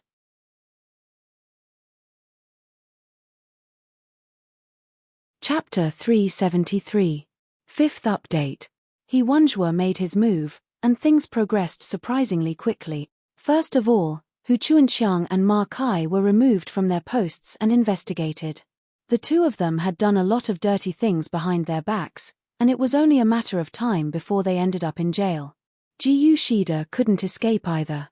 He had done a lot of similar things before, and at that time, he had relied on his connections to suppress them. This time, Liu Keshou directly exposed him. According to the recording provided by Poplar Fruit, he reopened Ji Shida's previous record. Liu Keshou was indeed a criminal investigator. He had people arrest Wang Chongyuan directly. Wang Chongyuan, who couldn't be a tough nut to crack, suddenly became the breakthrough in Ji Shida's case. In less than 2 days, all the dirty things Ji Shida had done in the past were revealed. His uncle, Ji Ziwei, wanted to protect his nephew, but in the end, he was also involved. It was not hard to imagine that Ji Shida could be so arrogant because Ji Ziwei was backing him up. Ji Shida's background was not clean, but how could Ji Ziwei be clean? In just a few days, Poplar Fruit saw the news in the newspaper brought back by Song Jiwen that Ji Ziwei had been investigated for serious violations of discipline. "You brought this upon yourself," Song Jiwen said triumphantly. "This is a lesson for you," Poplar Fruit said with a smile. "Learn from your mistakes." "Nonsense." Song Jiwen pushed Yangguo's hand and scolded with a smile, "You are the one who should learn from your mistakes. I am an upright and clean official, okay? I mean the relationship between men and women." Poplar Fruit smiled strangely. "I am quite worried about the girls in your unit." "Well, I have no desires now. You should worry about me." Song Jiwen shook his head. "Now, I am only interested in food. By the way, what delicious food are you making today?" Hearing the key words in Song Jiwen's words, Kiki ran over and looked hopefully at Poplar Fruit. "Fish head tofu soup." Poplar Fruit picked up his daughter and smiled. "Kiki's favorite." "Yeah." Kiki happily raised her little hand and kissed her father on the cheek, leaving a lot of saliva. Poplar Fruit had only recently discovered that among all the ingredients that Kiki had, fish was her favorite. No matter if it was saltwater fish or freshwater fish, steamed fish or pan-fried fish, as long as it was made by her father, Kiki could eat it all. As for cooking fish soup, it was second only to steaming and could preserve the freshness of the fish to the greatest extent. It was one of Chichi's favorite ways to eat it. "Why is it tofu again?" Song Jiwen said dejectedly. "There's still sweet and sour pork ribs." Poplar Fruit smiled. Of course, he wouldn't just make fish soup. Other than sweet and sour pork ribs, he also wanted to make vegetables. "Really?" Song Jiwen's eyes lit up. Actually, Kiki quite liked the taste of sweet and sour pork ribs, but because she couldn't chew on the pork ribs, she could only look at the pork ribs and drool. Hence, Poplar Fruit planned to feed Kiki with rice before serving the pork ribs. Poplar Fruit was busy in the kitchen, chopping the fish head noisily. Song Jiwen leaned against the kitchen door and asked, "Where's Xueqing? Why didn't you call her over when you made a big meal today?" Poplar Fruit raised his head and smiled at Song Jiwen. He said, "She went home to relax." This was what Duan Xueqing had told Poplar Fruit. Poplar Fruit didn't think too much about it. After a thrilling day, Duan Xueqing didn't go to work again. She later resigned as she had said in the restaurant. Civil servant was the most popular profession in China. Every year, millions of people tried their best to get in. Duan Xueqing was admitted. After working for less than a year, she resigned without any attachment. Song Jiwen tried to persuade her, but Poplar Fruit didn't. He felt that Duan Xueqing's resignation was right. With Duan Xueqing's personality, she wasn't suitable for such a job. Although Jiu Shida had been arrested, in a place like that, who knew if another Wu Shida or Zhong Shida would come tomorrow? Poplar Fruit didn't object. Instead, he encouraged her. He smiled and said to Duan Xueqing, "It's okay. You can go back and be a translator. You'll definitely make more money." Duan Xueqing didn't smile at that time. It wasn't because she rarely had emotional fluctuations. It was because there was an idea in Duan Xueqing's heart that was swaying left and right. She thought about it for a long time. The girl she saw downstairs of the teacher's apartment that day had shaken her expectations for Poplar Fruit. She could see that Poplar Fruit cared a lot about that girl. He didn't even care about Lu Yunran that much. Duan Xueqing was still thinking about whether her love for Poplar Fruit was real love. Poplar Fruit was just as he said. He showed her the care and concern of a friend. Furthermore, it was just the care and concern of a brother and sister. It had nothing to do with love. As for Duan Xueqing herself, she seemed to be confused by this relationship. She was very attached to Yang Guo. She was attached to him because he protected her with all his might and took care of her gently. Maybe there was a little love, but Duan Xueqing wasn't very sure. The more she thought about it, the more confused she became. Duan Xueqing didn't go to work for a few days. She stayed at home and stared blankly out the window, thinking about something. Poplar Fruit didn't know that Duan Xueqing's mother had come to visit, and Duan Xueqing didn't tell her either. Although Mrs. Duan later confirmed that her daughter was fine over the phone, she was still worried and came over. Mrs. Duan didn't care about work at all. The Duan family had a big business. Even if Duan Xueqing, the only daughter of the Duan family, didn't work, she could live a carefree life. She was more concerned about Duan Xueqing's love life. Duan Xueqing wanted to hide it at first, but Duan Xueqing's mother, who had been there before, saw through her at a glance. After she pressed her, Duan Xueqing finally told her everything. Silly girl. Mrs. Duan hugged her daughter and sat on the sofa in the living room. She gently stroked her daughter's hair and sighed. There are so many good men in the world. You don't have to break your heart for one man. Go home with me and have some time alone. Mrs. Duan whispered into her daughter's ear. You won't have to see him every day. You'll be able to let go slowly. Duan Xueqing's heart was complicated. On one hand, she constantly struggled to break free from this relationship. On the other hand, she couldn't bear to leave Yangcheng City. After all, she spent the best 5 years of her youth here. In the end, she left and returned to her hometown. Perhaps, she needed to go into seclusion for a while. When she returned, she would be a brand new Duan Xueqing. Poplar Fruit felt that this was pretty good. Before Duan Xueqing left, he gave her a few linguistics and translation books with a smile. Good luck. Study hard and walk the path you like. Duan Xueqing left, but she firmly believed that she would return. There's one more update today. Please recommend me.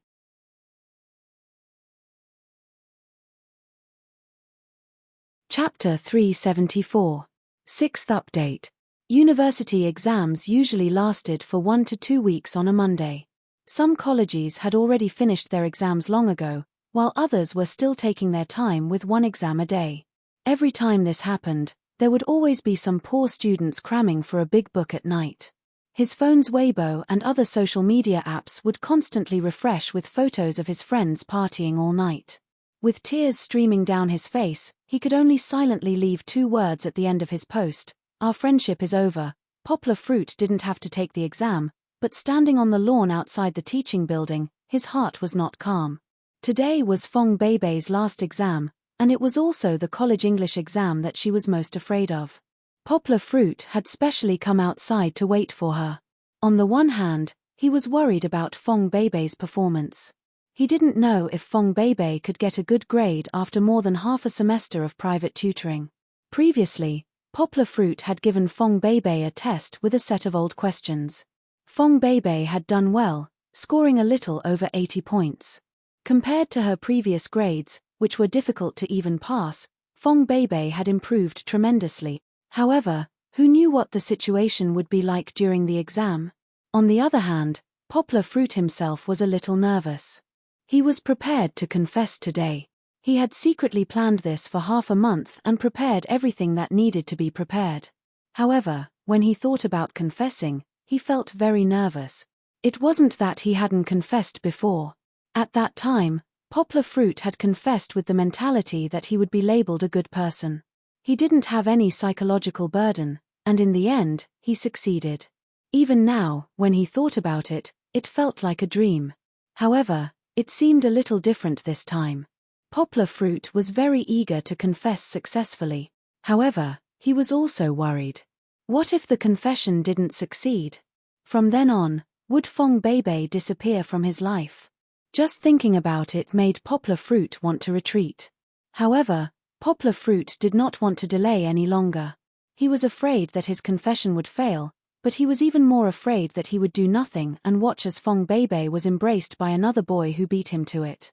He wanted to be with Fong Beibei, so he had to take the risk. Kiki was running on the green grass, screaming, laughing, and chasing naughty Goldie under the warm sunshine. According to his usual habit, Poplar Fruit would definitely take out his phone and record this scene silently. But Poplar Fruit didn't. Even if Chichi accidentally stepped on a small grass pit and fell down, Yangwa didn't pay any more attention to her when he saw that his daughter was completely fine after climbing up on her own. He was nervously reciting the words he would use in his confession later today. In fact, with Poplar Fruit's photographic memory, he didn't need to repeat this draft a second time. It was deeply engraved in his mind. However, under the psychological effect, Poplar Fruit couldn't help but recite it over and over again, for fear that he would forget it when he was nervous. Papa, Papa. Kiki was more than 10 meters away from Poplar Fruit, jumping and calling. Poplar Fruit fixed his eyes and walked to his daughter's position. What's wrong? Poplar Fruit walked to his daughter's side and lovingly touched her little head. Her hair was as soft as ever, but Fong Beibei braided Kiki's hair. It was very beautiful, but also very uncomfortable. At this time, my daughter with neat bangs was standing next to Kiki. She looked to be about 4 or 5 years old and was a head taller than Kiki. She was also pink and very cute. Poplar Fruit didn't know if his taste had changed after he became a father.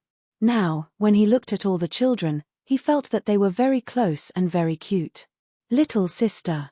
Kiki thought for a while, but couldn't think of a better way to call her. She lightly fanned her nose and said breathlessly, "Little sister wants to play with Kiki." Sometimes, some people said that women were more suitable than men to take care of children. This wasn't unreasonable. Although Poplar Fruit took care of Kiki in almost every possible way, he still lacked a talent compared to female mothers, and that was communication. Poplar Fruit preferred to stay at home by himself and learn about the little tricks and methods of raising children through the internet. Female mothers would take their children out and find other mothers to chat and share their experiences. At this time, they could also let their children interact with other children and improve their children's social skills. Poplar Fruit didn't consider this point. If he didn't go out, Kiki rarely had the chance to play with other children of the same age. Therefore, when Kiki met a little sister who was a little older than her who wanted to chat and play with her, she was nervous. Poplar Fruit squatted down and smiled as he held Kiki's little hand. He looked into her big watery eyes and said, "This is a good thing. Kiki, Why don't you ask this little sister's name? Kiki timidly looked at the little sister with neat bangs and asked in a childish voice, Little sister, what's your name? My name is Liu Sichuan. You can call me Sister Cici. The little sister with neat bangs thought for a while and said loudly. After Kiki asked, she didn't know what to do. She looked at her father as if asking for help.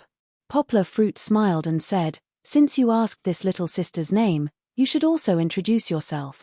Therefore, Kiki followed suit and said, Sister Cici, my name is Yang Luochi. You can call me Kiki. Dad and the others also call me Kiki. Kiki, hihi. Liu Sichuan happily pulled Kiki's little hand. I just saw that your family has a big dog. Can I touch it? The two little ones began to talk. Poplar Fruit looked at his daughter with satisfaction. Although he still hadn't thought of this problem, he felt that Kiki could play with other children. This was a good improvement. Your child is so smart. A female voice sounded in Poplar Fruit's ear. Poplar Fruit looked up and saw a young woman in her 30s with neat bangs. Her hairstyle was exactly the same as her daughter's. Poplar Fruit smiled and stood up. He said, No, you see, she doesn't even know how to play with children she doesn't know. That's because Kiki is still young. The young woman smiled. She's only 2 or 3 years old. How can she learn so quickly? When Cici was her age, she couldn't even speak properly. She misunderstood Kiki's age. Poplar Fruit smiled and didn't refute. Kiki might have inherited his good genes. Not only was she smart, but her body also developed quickly. She was only a little over a year old, but she looked like a 2 or 3-year-old child. Let Sister Cici take care of Kiki more. You see, she's still shy, haha. Poplar Fruit pointed at his daughter and laughed. Although Kiki was by her father's side and had the courage to talk to Sister Cici, who she had just met, her little face was still flushed red. It was as if she had been basked in the sun. It was very cute. There will be a small explosion in the next 2 days. There will be 4 updates. Looking for monthly votes, looking for recommendations.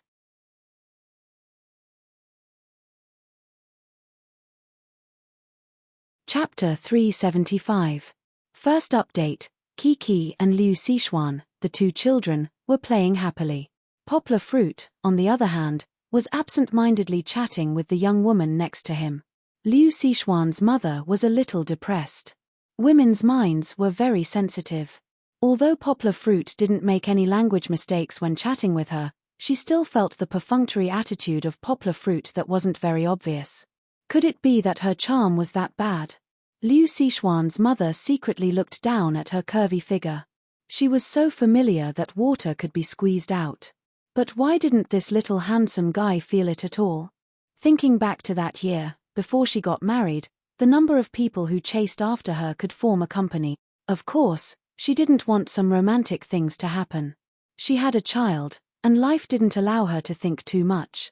However, when she saw Poplar Fruit standing under the sun, a little melancholy look added a lot of charm to his handsome face that made a woman like her have some palpitations. She couldn't help but want to get close to him. More importantly, she wanted to test whether she still had the charm of when she was young. Which woman didn't want to be the center of attention?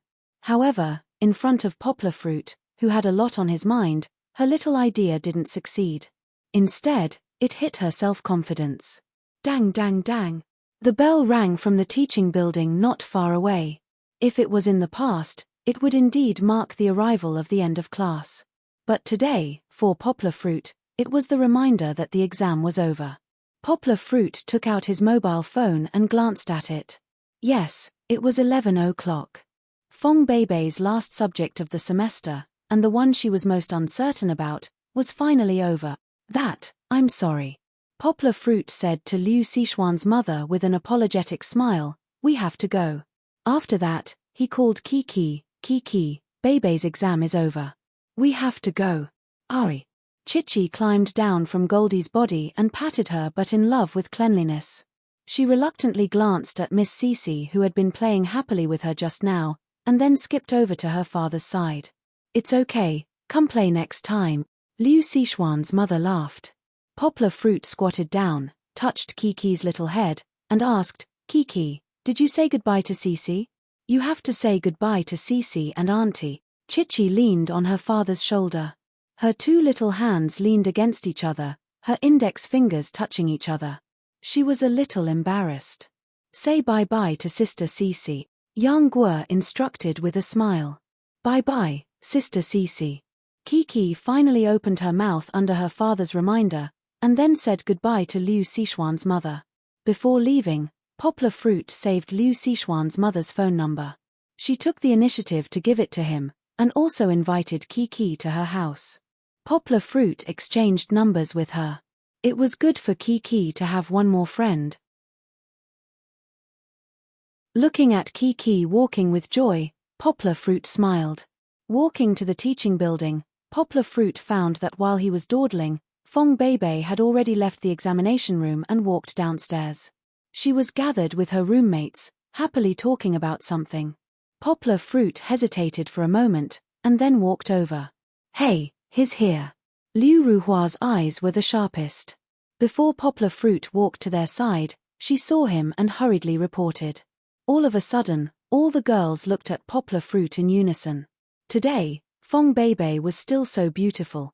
At this moment, Poplar Fruit only had eyes for Fong Beibei, who looked back with a smile. There was a beautiful girl in the Southern Kingdom, standing in the mortal world, with a smile that could topple a city, and another smile that could topple a country. Dressing was no longer important. Her bright eyes had already intoxicated Poplar Fruit. It was also because of his nervous mood that Poplar Fruit did not notice that Fong Beibei's roommates, who had always been friendly to him, looked at him with a complicated expression today. Only the petite and cute Lin Xingshan looked at Poplar Fruit with a worried expression.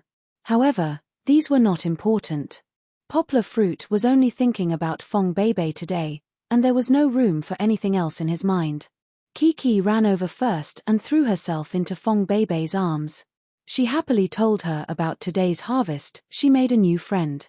Poplar Fruit paused for a moment, then slowly walked over and asked with a smile, "How was the exam?" Fong Beibei was very busy. She raised her head from Kiki's whispers and looked at Poplar Fruit with a smile, and said, "It was okay. I think I performed at the same level as when you tested me. The questions weren't very difficult. We just checked the questions with Beibei, and we got a lot of them right." Lin Xingshan happily added for Fong Beibei. "That's good." Poplar Fruit was very happy for Fong Beibei. This was because he wasn't worried that Fang Beibei wouldn't be able to reach the standard of 80 points. What he was worried about was that Fang Beibei had failed so many times in the past, and whether this psychological effect would affect her performance. Now it seems that it should be in the bag. How about you guys? How did you guys do? Poplar Fruit was in a good mood. It was rare for him to show concern for Fong Beibei's roommates. Liu Lei proudly raised her head and said, "I passed CET4 in English. This final exam is a piece of cake." Liu Ruhua shrugged. She and Wu Yani used their actions to show that they did not care about the exam. Lin Xingshan whispered to Poplar Fruit, "Sister Yani is very good. She usually gets more than 90 points in English. Okay, I know you guys are good. Stop showing off here." Fong Beibei stretched out her empty hand and tickled Liu Lei's waist. The latter jumped up because of her tickling. "We were just discussing that the holidays are coming, so we should celebrate." Fong Beibei smiled and said to Poplar Fruit. This was exactly what Poplar Fruit wanted. He said happily, "Okay, how about we have a meal to celebrate?" Fong Beibei hesitated and said, "No need, right? We just want to sing karaoke." "It's okay." Poplar Fruit said with a smile, "Let's have lunch first, then sing karaoke in the afternoon. I know a good restaurant with a karaoke room next door. After lunch, we can go there directly." "Okay. I want to go." Liu Ruhua, who loved to play the most, did not care about complicated thoughts at this time. She took the lead and raised her hand and shouted happily, "Me too, me too." Lin Xingshan raised her hand, not to be outdone. "Let's go together." "I'll pay," Poplar Fruit said with a smile. Fong Beibei glanced at Poplar Fruit. She had a strange premonition today. She could not tell what it was, but she really did not want to go. However, her friends had already sold her out for fun. Even Wu Yani, who was the least talkative, held her hand and looked at her with longing eyes. "Okay, let's go," Fong Beibei said helplessly.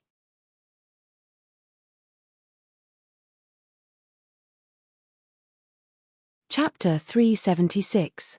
Second update. Luckily, Poplar Fruit's Land Rover was big enough. Fong Beibei sat in the front passenger seat with Kiki in her arms. The four girls in the back squeezed a little and were able to fit everyone in. The restaurant had been booked a long time ago. They had asked Big Brother He about the place. Not only was the restaurant located in a busy area, but the service was also very high-end. The dishes on the menu started at a few hundred yuan. At that time, Poplar Fruit was shocked. Other than eating with Zheng Yujie in Beijing, Poplar Fruit had never ordered such expensive dishes. Normally, it would be difficult to even get a better room, let alone borrow other people's equipment. However, when Poplar Fruit mentioned Big Brother His name, the restaurant manager's face immediately changed. Not only did he promise that he would satisfy all of Poplar Fruit's requests, but he also wanted to give Poplar Fruit a free meal. Poplar Fruit was already very grateful for their help. He didn't want the restaurant to give him a free meal. After all, this was a favor from Big Brother He. The restaurant manager took a roundabout route and gave Poplar Fruit a gold card. Anyway, as long as he came to spend money, he could get a 40% discount with the card. What kind of concept was this? If Poplar Fruit ordered a 5,000 yuan dish, then he only needed to pay 2,000 yuan, a 40% discount. The restaurant would probably only be able to recover their cost. Poplar Fruit didn't want to accept it, but the manager said, "If you don't accept it, we won't help you." So, Poplar Fruit had no choice but to accept it. After getting out of the car, the girls were stunned by the magnificent decoration of the restaurant in front of them. "Poplar Fruit, you're not lying to us, are you?" Liu Ruhua stared at the big restaurant in front of her. Without turning her head, she murmured, "Don't tell me you stopped here and took us to the food stall behind the restaurant." "Haha, yes, we're going to pass through here and eat at the food stall from the back of the restaurant."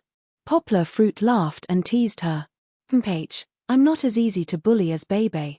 Liu Ruhua held her head high and said, "Since you brought us sisters here, we'll eat here. Also, I'll order the most expensive dishes later. I want abalone and lobster." Poplar Fruit said heroically, "Okay, order whatever you want to eat. Today you have the final say." Fong Beibei wasn't happy. She stared at Poplar Fruit and said, "Why did we come to this kind of place again? It's very. Let's change it." "Don't." Poplar Fruit cried out in shock. He actually guessed that Fong Beibei would say this. She couldn't stand being extravagant and wasteful. But, helplessly, the restaurant that met his requirements the most was this restaurant. So he prepared an excuse. "Actually, this restaurant is opened by my friend." Looking at Fong Beibei's eyes of disbelief, Poplar Fruit hurriedly took out the gold card from his trouser pocket and said, "Look, this is given to me by him. It's 40% discount. I think since there's such good treatment, why don't we give it a try? Anyway, it's rare for everyone to be happy. It's not like we eat here every day." Fong Beibei glanced at it but didn't take a closer look. She knew that Poplar Fruit wouldn't lie to her. Moreover, like what Poplar Fruit said, it's rare to come here. Just treat it as experiencing life. Caring too much would make life boring. "I've already booked the room," Poplar Fruit said with a smile. He ran to the lobby manager and said a few words. Then someone took them to the second floor. Kiki didn't let Fong Beibei hold her this time. She ran to her father's side and let her father hold her hand. Step by step, they walked up the stairs. Kiki was too small. If it wasn't for Poplar Fruit gently lifting her up, she wouldn't be able to step up the stairs even if she leaned back and raised her legs. Even so, Kiki still liked the feeling of climbing the stairs by herself. Being lifted up by her father and then put down, she felt like she was riding on the clouds. It was very fun. She happily counted the steps one by one, using English. 1, 2, 3. Kiki's pronunciation was perfect and it attracted the attention of many diners. Poplar Fruit wasn't too surprised. His daughter learned things very quickly. These things were taught to her very early. It wasn't the first time for her to count steps. Of course, it was very interesting that Poplar Fruit hadn't taught Kiki how to count in her mother tongue. Instead, she learned how to count in English first. Did this count as skipping a grade? When they arrived at the private room, everyone exclaimed. The room was too big. It was at least 30 square meters. It could be used to hold a small party. There were only 7 of them, including Kiki. Wouldn't it be too wasteful to use such a room? Not only Fong Beibei, but even Liu Ruhua, who wanted to kill Poplar Fruit, expressed her concern. Before Poplar Fruit could answer, the waiter smiled and said, "Ladies, please don't worry. Gold VIP members are free of charge."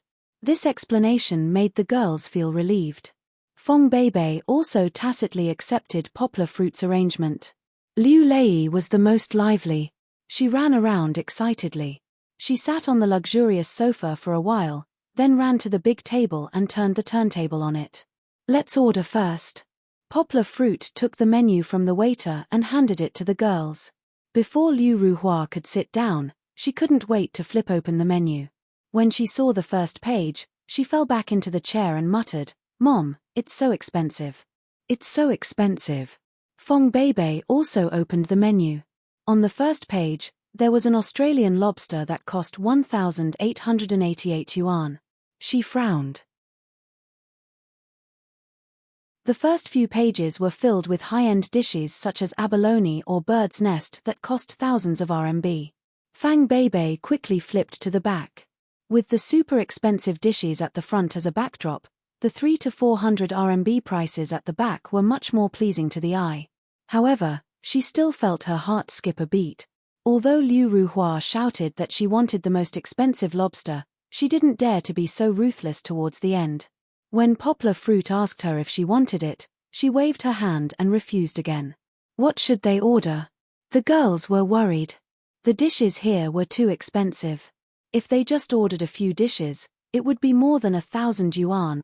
With the same price, if they went to a food stall, they didn't know how good the food would be. "Why don't we go somewhere else?" Fong Beibei said hesitantly. She wanted to save some money for Poplar Fruit, although she knew that Poplar Fruit wasn't short of money. The other girls also nodded in agreement. Even Lin Xingshan, who came from a good family, couldn't afford this price. "No, let's go to this place." Poplar Fruit said decisively, "Don't forget, I have a card that can give a 40% discount." Poplar Fruit forced them to order 1 dish each. Fong Beibei hesitated and ordered the cheapest soup, but it was still 366 yuan. The other girls ordered about the same price. Wu Yani's was slightly more expensive, more than 500 yuan. "How about I take that soup away?" Fong Beibei sat next to Poplar Fruit.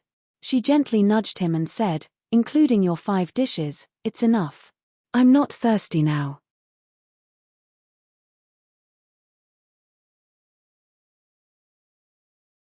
Chapter 377. Third update. 1 later update. Fong Beibei wanted to save a little, but to no avail. Instead, Poplar Fruit added a few more dishes. Poplar Fruit's actions actually had the intention of pleasing Fong Beibei and her roommates. Under the temptation of delicious food, Liu Ruhua and the others' attitudes towards him did indeed change. In fact, the price of the dishes was no longer important. Poplar Fruit didn't even care if the dishes meticulously prepared by the restaurant's chef were delicious or not. He didn't eat much himself. His heart had already floated for dozens of minutes. The complex feelings of worry and expectation intertwined, making him appear a little absent-minded. "What's wrong?" Fong Beibei didn't eat as much as the other girls. She noticed Poplar Fruit's strange behavior and thought that her unhappy expression made Poplar Fruit sad. In the end, men still cared about face. He sincerely invited her and her roommates to eat, but she still made excuses. Fong Beibei felt a little regretful. She had a strange feeling that she had let Poplar Fruit down. "Don't be unhappy. I like today's dishes very much." "Thank you." Fong Beibei pushed Poplar Fruit and said softly. She also looked around at the other 4 girls in the dormitory and found that they were all busy eating and didn't see her muttering. She was slightly relieved. Poplar Fruit was stunned by Fong Beibei's words. He scratched his head and laughed. I'm not unhappy. As long as you like it. Haha. The girls didn't have a big appetite. Although it was delicious, their chopsticks didn't stop eating for a quarter of an hour before they gradually stopped. Lin Xingshan, who was the first to eat, had already sat down on the chair and rubbed her belly. She cried out, "What should I do? I ate a lot today. I have to go on a diet when I go back." Kiki also imitated her and burped. Her cute appearance made everyone unable to help but laugh. Seeing that the girls were all sitting there chatting, Poplar Fruit pretended to get up to go to the toilet. In fact, he went around the screen and sneaked to the door. The manager of the restaurant was already waiting outside. Poplar Fruit smiled apologetically and took the microphone from the manager along with a bouquet of pink lilies decorated with stars. After you go in, it will start in 3 seconds. The manager raised 3 fingers at Poplar Fruit and instructed. Poplar Fruit nodded. He had practiced this before, and Poplar Fruit understood the process. As soon as he turned around, Poplar Fruit's heart began to beat wildly. At this important moment, Poplar Fruit couldn't help but feel nervous. He couldn't even move his feet. Come on. The manager patted Poplar Fruit's shoulder gently, wishing him well and encouraging him.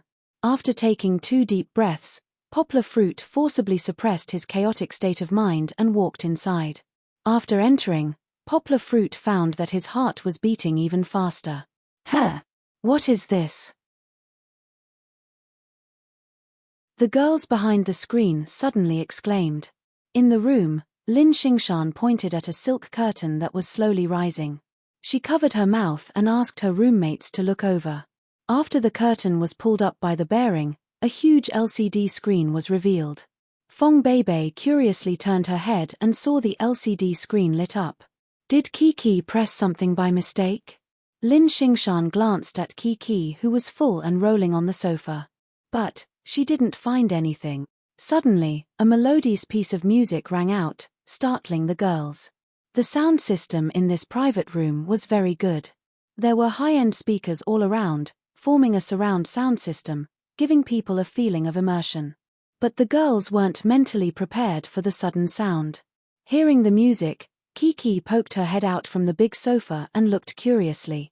This was the final video that was edited by the special effects team of Call Beast. Poplar Fruit didn't show Kiki, so she didn't know. But Fong Beibei felt that something was wrong.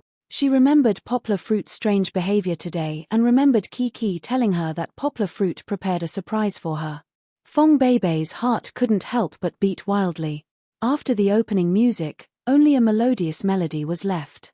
It was like a slideshow with even more dazzling special effects. The photos of Fong Beibei and Poplar Fruit after they met began to slowly appear on the huge LCD screen like a beautiful and dreamy story. Poplar Fruit held the flowers and held the microphone as he slowly walked out from the side of the LCD screen. He didn't dare to walk too fast. If he walked too fast, his nervousness would be revealed. Beibei, cough cough, I know that the luckiest thing that happened to me in my life was around this time last year when I met you by the lake at school. But Poplar Fruit was still nervous, and his voice cracked a little when he spoke the first sentence. Fortunately, his voice became clear after that, and the more he spoke, the better he sounded. Deep emotions flowed out from Poplar Fruit like he was reciting a poem. Accompanied by the melodious melody, it was as if the entire room was immersed in his deep feelings. Fong Beibei listened to Poplar Fruit reminiscing about every detail of the past year. Her expression was a little complicated, and the light in her eyes was a struggle between longing and sadness. She bit her lower lip with her pearly white teeth, and there was a trace of disorder in her breathing. The light from the LCD screen blocked Poplar Fruit's line of sight, so he didn't see this scene. But according to his original plan, he slowly walked toward Fong Beibei with hope and true love. After the confession, Poplar Fruit really recited a poem. Or rather, he was reciting a love letter he wrote to Fong Beibei. I don't know when it started, but your figure, graceful like a veil, kept appearing in front of my eyes. I don't know when it started, but your voice, clear like a wind chime, often lingered in my ears. I don't know when it started, but your eyes, brighter than the stars, in my mind, gave me the direction to move forward. Only then did I understand that I love you. I've been missing you day and night, and I can't control myself. The deep feelings in Poplar Fruit's eyes made Fong Beibei confused. She was a little like a frightened rabbit, wanting to hide, but unable to. I love your kindness, I love your innocence, I love every bit of you and Kiki. Poplar Fruit said gently. On the screen, there were also photos of Kiki and Fong Beibei laughing happily. These were all secretly taken by Poplar Fruit, and no one else had seen them. I think no one in the world can match your kindness to Kiki. Even more than me, you have to understand Kiki. I think I've been attached to the warmth and sweetness of our time together. I just want to be able to cherish you forever. Finally, Poplar Fruit quoted a poem by Zangyang Jiatsua, "Come into my arms, or let me live in your heart, silently love, silently rejoice. Beibei, I like you. Be my girlfriend." Handing over the lily in his hand, Poplar Fruit looked at Fong Beibei with a very sincere gaze, so sincere that it seemed to be able to melt steel. The video also finished playing. The private room was silent, and only the sound of heavy breathing could be heard. No one was calm in their hearts, and they were all waiting for Fong Beibei's final response.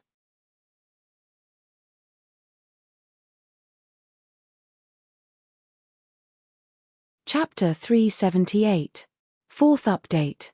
Some readers said that if Beibei doesn't agree, they'll abandon the book. Actually, there's no need for that. The female lead of this book is clearly Fong Beibei. What's there to worry about? Do you still remember the opening sentence of this volume? Spring is coming. Although there will still be a bit of winter chill, the flowers will eventually bloom in the warmth of spring. No. Fong Beibei suddenly said a word softly. Although this word wasn't loud, it was clearly heard by Poplar Fruit and Fong Beibei's roommates. The originally sweet atmosphere suddenly stagnated. It was as if the melodious melody had suddenly stopped. It made people confused and uncomfortable. Poplar Fruit was stunned. His hands, which were moving forward to send the flowers, stopped in mid-air. The flowers were delicate, but it was no longer suitable for the occasion. No. Fong Beibei added a shaking motion this time. Her eyes were so flustered, as if she was worried that she wouldn't be able to insist on this choice. Fong Beibei turned her head and ran past Poplar Fruit to the door of the private room in a panic. She pulled it open and escaped outside. The door opened and closed. The door made a loud noise when it hit the door frame. It was as if a broken heart was suddenly scattered in the wilderness. Poplar Fruit didn't move at all. He lowered his head and froze on the spot like a clay sculpture. Before confessing, Poplar Fruit had thought about the good and bad endings. Of course, there were more good endings. Being rejected was a minefield that he didn't dare to touch. But now, he was really rejected. Poplar Fruit didn't know what to do in the future. He couldn't think. His brain was already a mess. Liu Ruhua and the others looked at Poplar Fruit and sighed softly. They got up one by one and chased after Fong Beibei. Fong Beibei lowered her head, covered her mouth, and ran out. She did not even take the elevator. She rushed down the stairs in a daze until she reached the entrance of the restaurant. On the street outside the door, there was an endless stream of people coming and going. As the saying goes, the world is bustling, and everyone comes for profit. The world is bustling, and everyone goes for profit. The whole world seemed to have become very strange. No one noticed that a sorrowful girl was standing in front of this big hotel that was renovated like a palace and lost her way. To the left, or to the right. Fong Beibei took a step forward and then stopped. Her eyes began to mist, and tears began to seep out from the corners of her eyes. Isn't this too arbitrary? Fong Beibei didn't know that she regretted it so much. How sad will Uncle be if I reject him like this? The kind-hearted girl's heart was in a mess. As soon as this thought popped up in her head, it grew crazily like bamboo shoots after the rain. Her eyes kept flashing past Poplar Fruit's dim eyes when she passed by Poplar Fruit. No. Fong Beibei stood at the door for a long time. She suddenly wiped her tears, turned around, and ran back. She had just taken 2 steps when Liu Ruhua and Liu Lei hugged her from left and right, preventing her from running inside. Let go of me. Fong Beibei shouted with tears flowing down her face. What are you doing? Liu Ruhua also asked loudly in her ear. I want to explain it to him. Fong Beibei murmured, bean-sized tears flowing down. What's there to explain? Liu Ruhua asked somewhat angrily. You rejected him, and now your heart hurts. As early as half a month ago, during the night chat in the dormitory, Liu Ruhua wanted to completely break up Fong Beibei and Poplar Fruit. A man like this is not worth your time. These were her original words. Liu Lei and Wu Yani didn't agree to Fong Beibei being with a man with a child. After that incident, they were even more against it. However, at that time, Fong Beibei only said, "It's okay, I know how to deal with it." Then, as usual, she helped Poplar Fruit look after Kiki. Think about how he lied to you. Liu Ruhua shouted in Fong Beibei's ear, word by word. But, am I too cruel? Fong Beibei asked with tears in her eyes.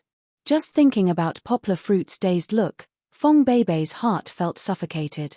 What's cruel about it? Breakups are all like this. You have to be firm, you have to be decisive. Liu Lei retorted. What nonsense are you talking about? Liu Ruhua glared at her, hugged Fong Beibei and comforted her. You and Poplar Fruit didn't break up. You didn't even hold hands, how could you break up? It's okay, Beibei, we'll accompany you to relax. After one night, you'll be fine. She knew that not to mention one night, the wound probably wouldn't heal for a long time, but she felt that this was the best choice. With that, the three of them hugged Fong Beibei and walked out. Hey, where's Shanshan? Walking to the door, Liu Lei was the first to notice the problem. Yeah, where did she run off to? Liu Ruhua looked around and asked curiously. Don't tell me she went to the washroom? Xiao Lei, go look for her. Liu Lei looked into the distance and suddenly found a person in the elevator that just opened. She happily waved and said, No need to look for her, I saw her. Wait for me, I'm coming. Lin Xingshan carried her small backpack and waved back as she hurriedly ran over. She was still shouting from afar. Liu Lei smiled and held the door for her. Lin Xingshan was still out of breath from running on Little Duan, and when she arrived, she was out of breath. Liu Ruhua freed a hand and gently patted Lin Xingshan's back. She asked somewhat reproachfully, Why did you fall behind? Don't tell me you went to the washroom. You didn't even tell us you were going. Lin Xingshan finally managed to catch her breath. She looked up and smiled apologetically. Sorry, I left my bag inside. I went back to get it later and forgot to tell you guys. It's okay, let's go. Liu Ruhua carried Fong Beibei, and the few of them walked away from the school. What's wrong with Beibei? Lin Xingshan saw Fong Beibei's teary appearance and asked curiously, What happened? She still wants to go back and explain to that Poplar Fruit. Isn't that unnecessary? Liu Lei walked beside Lin Xingshan and said angrily, That's enough. From now on, no one is allowed to mention that word. Let's take a walk by the river and let Beibei have some peace and quiet. Liu Ruhua turned her head and said seriously.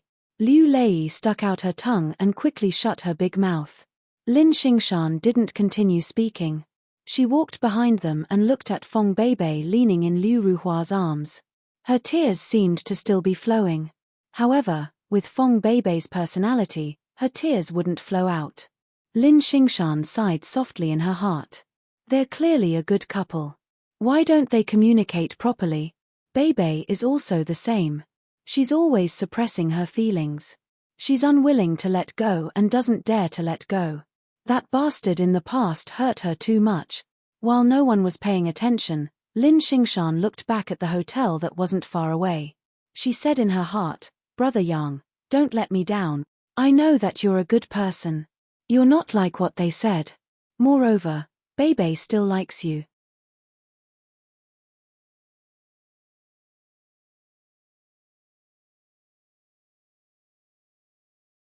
Chapter 379. First update. The reason why Lin Xingshan fell behind wasn't because she forgot to take something as she said. When she left the private room with her sisters, she deliberately stayed at the back and didn't go out. Brother Yang, After Lin Xingshan waited for her sisters to run out, she turned to Poplar Fruit and pushed Poplar Fruit, who seemed to be frozen. "You're just going to let it go like this?" Poplar Fruit gradually woke up from his chaotic emotions at this time. He glanced at Lin Xingshan blankly and asked in a low voice, "Shanshan, why? Why did she say no?" "Because of the stupid things you did," Lin Xingshan said angrily. Her relationship with Poplar Fruit was quite good. She deliberately stayed behind to explain to Poplar Fruit what was going on. "What did I do?" Poplar Fruit's voice almost couldn't find any tone. It was so depressed that it made people uncomfortable. Lin Xingshan briefly explained that Feng Beibei inadvertently learned from Kiki that Poplar Fruit kissed another woman. "Not only that," Lin Xingshan said, "also, you left Beibei alone for the whole day. After you came back, you brought a beauty with you in the car." Beibei secretly cried after she came back that night. Ahua asked for a long time before she found out. Poplar Fruit understood as soon as he heard it. The kiss should be because Kiki inadvertently told her about the scene where he was kissed by Zhang Yujie. The so-called bringing a beauty in the car was the incident where Poplar Fruit was arrested and sent to prison a few days ago. "Brother Yang, you're a good person. Why did you learn to be fickle like others?" Lin Xingshan asked. "Do you know that what Beibei hates the most is others lying to her?" In the past, Lin Xingshan stopped in time, almost revealing the heavenly secret. "These are all misunderstandings. I don't know why she didn't tell me before." Poplar Fruit held his head and fell down on the chair next to him. "What did you say before?" Lin Xingshan asked. "What's your relationship?" "According to what Beibei said, you are just ordinary friends. How can she interfere in your affairs?" "But I really didn't lie to her." Poplar Fruit excitedly waved his hands and asked. "Those are all misunderstandings, I can explain." "You don't have to explain it to me." Lin Xingshan took a step back and said. She felt that she had spoken too harshly, so she adjusted her tone and said softly, "If you want to explain, you have to explain it to Beibei. I think that after Beibei knew about those things, she still got along with you for so long. She must have you in her heart." "Aya." Lin Xingshan calculated the time and exclaimed.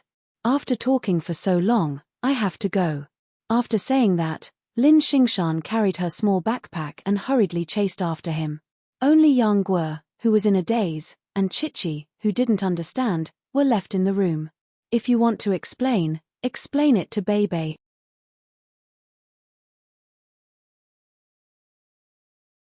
Lin Xingshan's voice was still echoing in Poplar Fruit's mind. However, the confession had used up all of Poplar Fruit's strength and consumed all of Poplar Fruit's courage. When he thought of being rejected, Poplar Fruit hesitated. People left one by one. The atmosphere in the room was very strange. Kiki felt a little depressed. She slid down from the sofa in fear, ran to her father's side, and hugged her father's calf. "Papa, what is a girlfriend?" Kiki asked curiously. Poplar Fruit picked up Kiki. Looking at her innocent little face, he complained in his heart, but when the words came to his mouth, they turned into a sigh. In fact, he couldn't blame Kiki, could he? Kiki was just a child's babble. If he hadn't been so stupid and didn't provoke so many girls, he wouldn't have become like this today. Well, it's all Xiaohan's fault. A girlfriend is. Poplar Fruit didn't explain further. He didn't know how to explain it to Kiki, so he could only answer, "Kiki, you'll understand when you grow up." Continuing to be silent, Poplar Fruit fell into his own thoughts again. Kiki was a little afraid of her father's mood. Moreover, she also remembered that today was the first time Feng Beibei left her without saying goodbye. She timidly asked, "Papa, did Kiki make Papa and Beibei angry?" Poplar Fruit's thoughts were interrupted by Kiki. Just as he was about to answer, he didn't expect Kiki to apologize first. Kiki knows her mistake. "Papa and Beibei don't be angry, okay?" Poplar Fruit was a little surprised and touched. He gently kissed Kiki's forehead and said, "Kiki, you're so silly. It's not your fault. It's Papa who made Beibei angry." "Why?" Kiki asked in confusion. Why would Papa make Sister Beibei angry? With Kiki's little brain, She still didn't understand the cause and effect of this. Poplar Fruit didn't continue to answer. He was thinking in his heart. Even Kiki could apologize so frankly. Why couldn't he explain clearly and apologize to Fong Beibei? Could it be that an adult was not as courageous as a child? Kiki, Papa knows. Papa will go and apologize to Beibei. Papa also knows his mistake. Poplar Fruit said softly as he hugged his daughter. He stood up and walked outside. The pink and delicate lilies were left in the private room. This was meaningless now. If he wanted to make Fong Beibei change her mind, he could only use his true feelings. Nothing else would work. Walking to the door of the private room, Poplar Fruit saw the manager standing to the side. From his comforting eyes, Poplar Fruit knew that the manager had also guessed his ending. "Sorry, I wasted your arrangement," Poplar Fruit said apologetically. No. The manager hurriedly waved his hand and said, "It's a pity that I couldn't help you. Let's go and settle the bill." Poplar Fruit smiled. "Please hurry up. I still have to catch up with the girl who ran out first and explain to her. The money problem is not urgent. Let's talk about it later." The manager said righteously, "Mr. Yang, you quickly go and catch up with her. Leave this place to us to clean up." Poplar Fruit hesitated for a moment, nodded gratefully at him and ran out. "Which way?" Poplar Fruit carried Kiki and ran all the way to the entrance of the restaurant. He looked left and right but didn't see Fong Beibei's figure. He was in a dilemma. Just like Fong Beibei, he didn't know which direction to go. They should be back to school. Poplar Fruit was decisive. He looked to the left and said firmly in his heart. Then he chased in the right direction. Of course, Poplar Fruit ran in the wrong direction. Although his footsteps were fast, he ran for nearly 15 minutes and ran out of more than 3 streets, but he still didn't see Fong Beibei's figure. "Aya, I'm so stupid." Poplar Fruit stopped and patted his head. They should have left by car. "Papa, it hurts." In the vast sea of people, only Kiki was the most considerate. She leaned in Poplar Fruit's arms and used her fingers to gently massage the place where her father hit himself.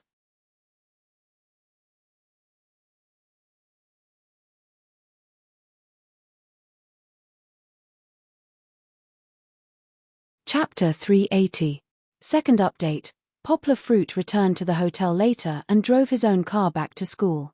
He parked his car below Fong Beibei's dormitory. He hesitated for a moment and left Kiki in the car. The car windows were rolled down, so Kiki would not be in danger. After getting out of the car, Poplar Fruit looked up at Fong Beibei's dormitory and took out his phone to call Fong Beibei. After a few rings, the call was picked up. However, before Poplar Fruit could speak, the call was hung up again. Poplar Fruit listened to the silence on the phone and was a little dumbfounded.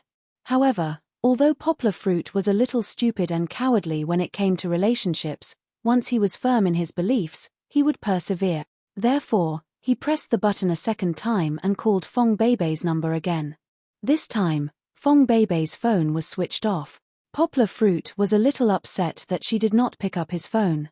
He gritted his teeth and looked at Fong Beibei's dormitory. He decided to wait until Fong Beibei came down. This time, he did not want to give up again. This time, Poplar Fruit decided to use his persistence to move Fong Beibei. What Poplar Fruit did not know was that the person who had hung up on him was not Fong Beibei. After Fong Beibei saw her phone ring, she hesitated for a moment and still picked up Poplar Fruit's call. However, Liu Ruhua, who was beside her, noticed and snatched the phone away. She hung up and turned off the phone. What Poplar Fruit did not expect was that Fong Beibei was not in the dormitory at all.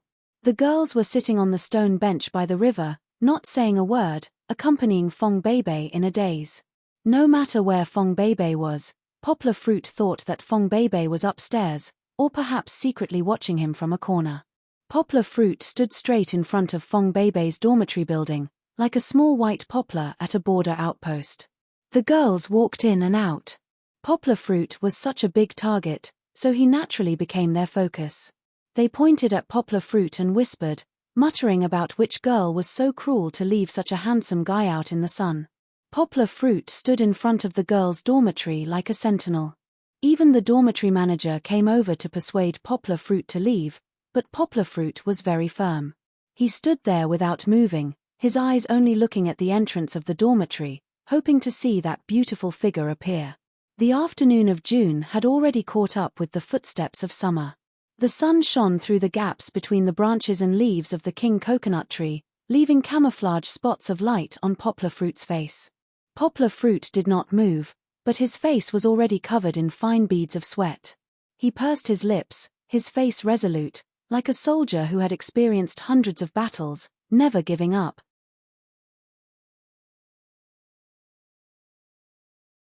Accompanied by the sound of cicadas and accompanied by the warm and cool breeze, Kiki yawned and fell asleep in the car out of boredom.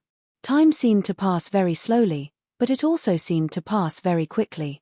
Poplar Fruit did not know how long he had been standing there. He did not know how many people came to secretly look at him and secretly take pictures of him, but the sky gradually darkened. It was not evening yet, but it was going to rain. As the saying goes, the weather in June is like a child's face. In the morning, the sky was clear, but now, it was going to rain heavily. The wind blew the gravel, and the dragonflies flew very low. Inside the dormitory, there were already a few sounds of the door being blown shut by the wind, but Fong Beibei still did not appear. Poplar Fruit was a little depressed. He returned to the side of the car and rolled up the window for the sleeping Kiki. He also turned on the small lights and the air conditioner inside. There was no refrigeration, just to ensure that there was enough fresh air. He did not intend to leave dejectedly. In Poplar Fruit's dictionary, there was no such thing as giving up halfway. There was only stubbornness and perseverance. So what if it was raining? Poplar Fruit was not afraid. After taking care of everything for Kiki, Poplar Fruit stood firmly in the same place. Not long after, a few figures appeared at the end of the path. A few girls were holding each other's hands and running back with smiles on their faces. Good thing it's not raining yet. Liu Ruhua turned her head and said to Fong Beibei with a smile. When it was dark, they rushed back as if they were running for their lives. They did not bring an umbrella. They were worried that after they got out of the subway, they would be drenched on the way back to the dormitory. However, Liu Ruhua noticed that Fong Beibei had stopped there and was staring blankly in a certain direction. Liu Ruhua looked in the direction of Fong Beibei's gaze in confusion. She then realized that in front of the dormitory, Poplar Fruit was standing there, ramrod straight. Poplar Fruit. Liu Lei also saw him. She jumped up and exclaimed in a low voice. Poplar Fruit's appearance was indeed out of their expectations. Poplar Fruit had not seen them yet. He still thought that Fong Beibei was still upstairs, so he kept staring at the dormitory door. Ignore him. Liu Ruhua turned her head and said this. Fong Beibei broke free from her hands and ran past them to Poplar Fruit. Hearing the footsteps, Poplar Fruit looked to the left. He could not move his eyes away. It was her. Because of running, Fong Beibei's long hair gently fluttered in the wind. It was as if a long piece of silk was draped over her. Her eyes were slightly swollen, but her face was as beautiful as a fairy that descended from the heavens. Fong Beibei ran to Poplar Fruit's side. She took a deep breath and pretended to be calm. She said, "You should go back. It's going to rain soon."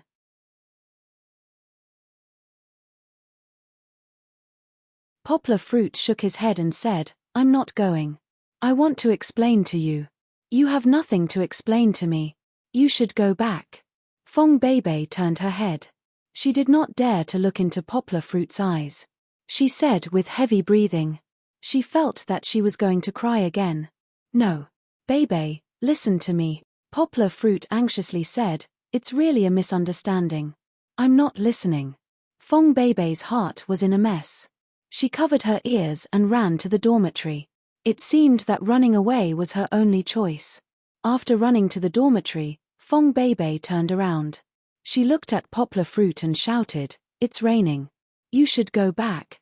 Poplar Fruit shook his head. He firmly looked at her. He stood there motionless. After Fong Beibei shouted, she walked back to her dormitory without looking back. Liu Ruhua also led several other roommates to slowly pass by the dormitory. Some of them did not even look at Poplar Fruit. Some of them looked at Poplar Fruit with a complicated expression. There was also Lin Xingshan. She secretly waved her fist at Poplar Fruit to encourage him. The girls all went up. The dormitory was quiet again. However, Poplar Fruit was still standing in the empty space. He did not move. Today, Poplar Fruit's stubborn temper came up. No matter how big the storm was, he did not plan to leave. He must make things clear with Fong Beibei. The dark clouds in the sky piled up layer after layer. It gave off a feeling of dark clouds pressing down on the city. The sand and gravel on the ground were flying. The sound of the wind passing through the buildings and trees was getting louder and louder. Finally, a bolt of lightning cut through the sky, illuminating the dark ground. Accompanied by a few exclamations from the girls' dormitory, raindrops fell to the ground before the thunder. The raindrops were very big. When they fell to the ground, they rolled up the sand and spread out a large patch of spots. Today's 4 chapters can only be considered as the last small explosion. Looking for monthly votes, looking for recommendations.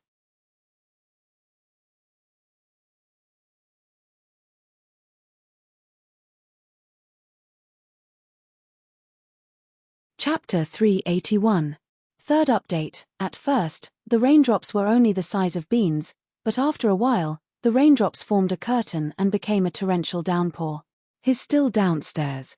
Lin Xingshan dutifully played the role of the informant. She secretly pulled open the curtains beside her bed, took a glance, and then turned around and said, "It can't be, right?" The most impartial Liu Ruhua was also moved at this moment. The rain outside was too heavy, and from the sound, one could tell how terrifying it was. Fong Beibei curled up on her bed, buried her head between her knees, and her shoulders trembled. Lin Xingshan and Liu Ruhua looked at Fong Beibei with some worry. Downstairs of the girls' dormitory, Poplar Fruit was being washed by the torrential downpour. The raindrops hitting his body were actually quite strong, but Poplar Fruit relied on his physical strength to withstand it. The raindrops fell on his head, slid down his cheeks, and became a muddy patch. No matter how dense the rain was, he couldn't see far. At this moment, Poplar Fruit's eyes were blurred by the raindrops, and he couldn't open them. But he still tried his best to open his eyes, looking at the dark hole in the building, and waited in anticipation. "It's coming. It's coming." Poplar Fruit cheered in his heart. He saw a familiar figure appear at the door, holding up an umbrella, and rushing towards him. Poplar Fruit should have been happy, but when he saw Fong Beibei rushing to his side, the small umbrella was completely useless in the torrential downpour, and her clothes were wet. Poplar Fruit's heart ached again. He suddenly had an idea, and that is, he would rather Fong Beibei ignore him and not come out. He didn't want Fong Beibei to be exposed to the wind and rain. "Are you stupid?" Fong Beibei rushed in front of Poplar Fruit and shouted. The rain was so heavy that it was hard to tell whether Fong Beibei's face was covered with tears or rainwater. She tried her best to stand on her tiptoes and hold up the umbrella. She wanted to use the small umbrella to shelter Poplar Fruit, who was much taller than her, from the rain. Fong Beibei had just raised the umbrella over Poplar Fruit's head when the rainstorm swallowed the last bit of dryness on her body. This time, she was also drenched. Poplar Fruit was anxious. He pulled Fong Beibei, who was standing on her tiptoes, into his arms. How many times had he looked forward to this hug? "But it was in this pouring rain that I picked you up." The girl's body was very soft. Poplar Fruit could feel it the moment he touched her. Poplar Fruit's hand clasped Fong Beibei's waist. Her slender waist could not be held. Being suddenly attacked by Poplar Fruit, Fong Beibei cried out and leaned into Poplar Fruit's arms. His hand lost strength. The umbrella slipped down and was instantly blown away by the strong wind. Poplar Fruit did not have time to think about it. The reason he hugged Fong Beibei was not to take advantage of her. He was worried that Fong Beibei would catch a cold. Poplar Fruit lifted Fong Beibei up.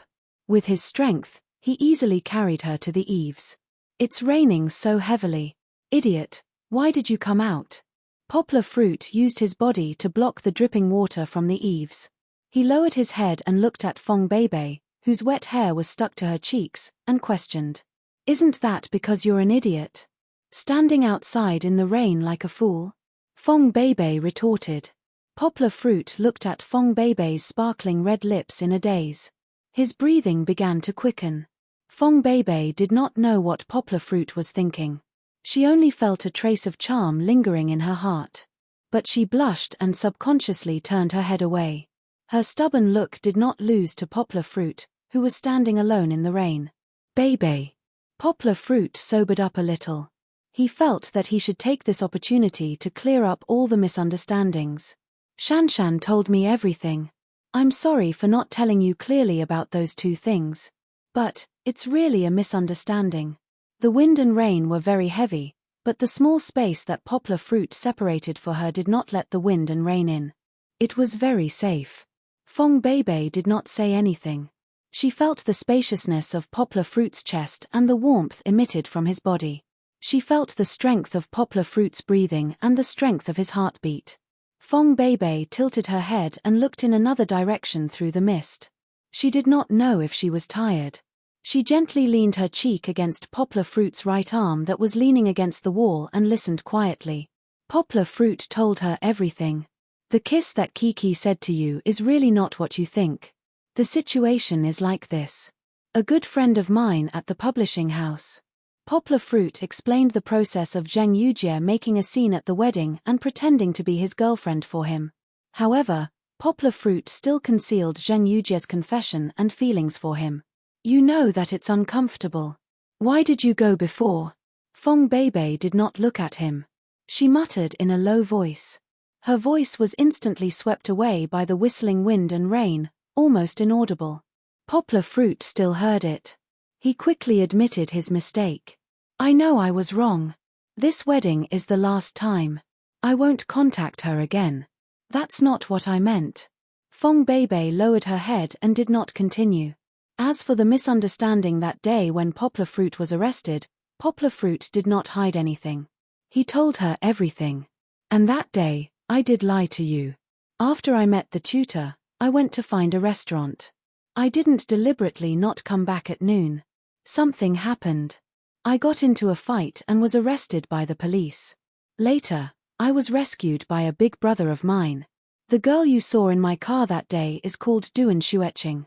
She's my junior and also my friend. Not only was she in the car, but my good friend Songjiwen was also in the car. My big brother was driving a car behind. No wonder you were so smelly that day. Fong Beibei turned her head. Her eyes revealed a trace of emotion. She looked at Poplar Fruit and asked, why did you get into a fight with them? There are so many restaurants. We can still change. No, it's because those guys wanted to bully Xueqing and I found out. Poplar Fruit explained the cause and effect. Then are you hurt anywhere? Fong Beibei gently touched Poplar Fruit's arm and asked worriedly. Don't worry. Although the rain outside was a little cold, Poplar Fruit felt warm in his heart. They didn't dare to do anything to me. They only asked a few questions and then locked me up. Who told you to stand up for them? You deserved it. Fong Beibei turned her head away in a fit of pique. She did not look at him again. Poplar Fruit was a little nervous. He gently placed his left hand on Fong Beibei's soft shoulder and asked softly, Beibei, are you still angry with me? Fong Beibei shook her head. She pursed her lips and didn't say anything. Poplar Fruit was happy. He gently hugged and supported Fong Beibei's shoulders. He pulled her almost into his embrace and asked softly, then, Beibei, do you agree to be my girlfriend? I will treat you well in the future. Otherwise, I will be struck by lightning. Poplar Fruit raised 4 fingers and swore.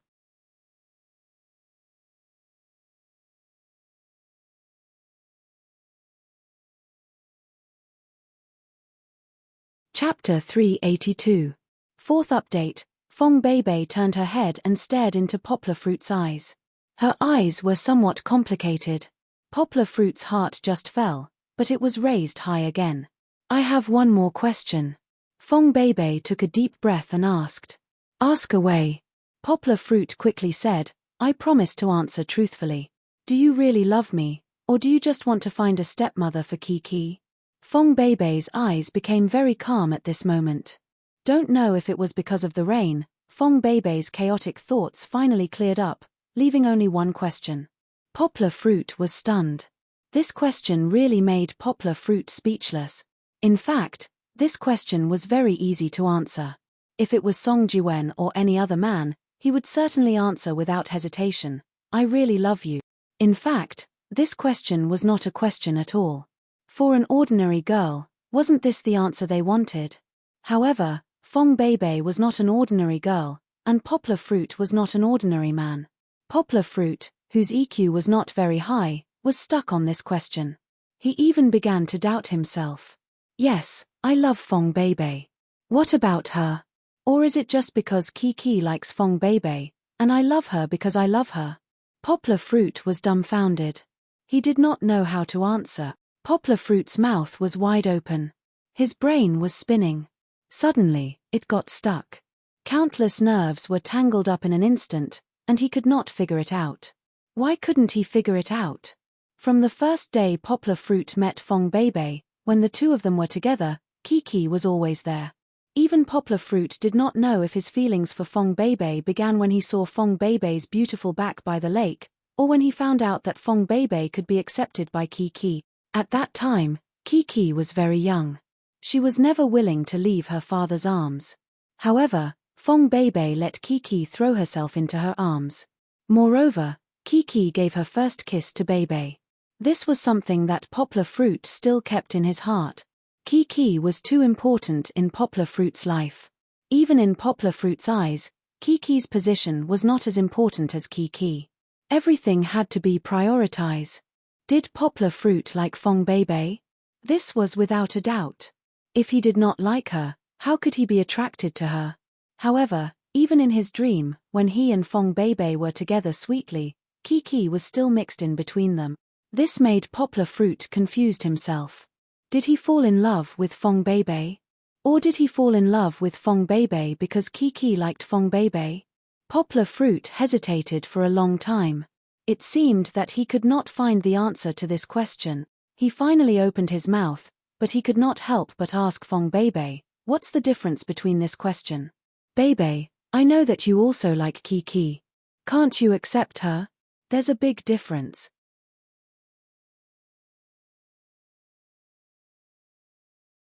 Fong Beibei looked very seriously into Poplar Fruit's eyes and replied, it's true that I like Kiki, but friendship and love are two different things. The former is that you like me because you like me. The latter is that you like me because you want to find a nanny because you like me. As a friend, I'm willing to help you take care of Kiki. In other words, I'm willing to play with Kiki. However, as a lover, I can't accept that you don't love me as a person, but my value. Fong Beibei's words were very roundabout, but it was very clear. How can you think like that? Poplar Fruit could not help but refute her. However, before Poplar Fruit could finish his words, Fong Beibei used her soft palm to cover Poplar Fruit's mouth. She gently shook her head and looked at Poplar Fruit sadly, saying, do you know why I asked this? Poplar Fruit shook his head honestly.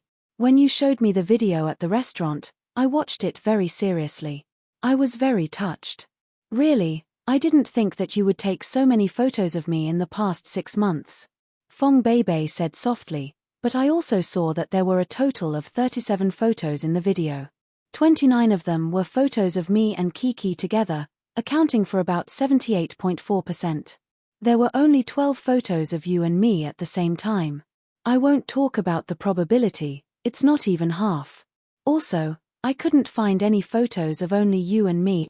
Poplar Fruit's head was covered in cold sweat when he heard Fong Beibei's words. His memory was very good. As he listened to Fong Beibei, he counted in his mind. The data was exactly as Fong Beibei said. However, without a calculator, Poplar Fruit knew that he would not be able to calculate the percentage in his mind. A female math genius was indeed not an ordinary person. Fong Beibei continued, although I know that you are taking photos and it's very difficult for you to enter the camera as you wish, with such a huge contrast, isn't it obvious? I'm very worried. Do you really love me? Poplar Fruit opened his mouth, but it was covered by Fong Beibei. She shook her head. This time, she raised her beautiful face and looked at Poplar Fruit fearlessly. She said seriously, "This question is very important to me. I don't want you to brush me off. Before you answer, you have to think carefully."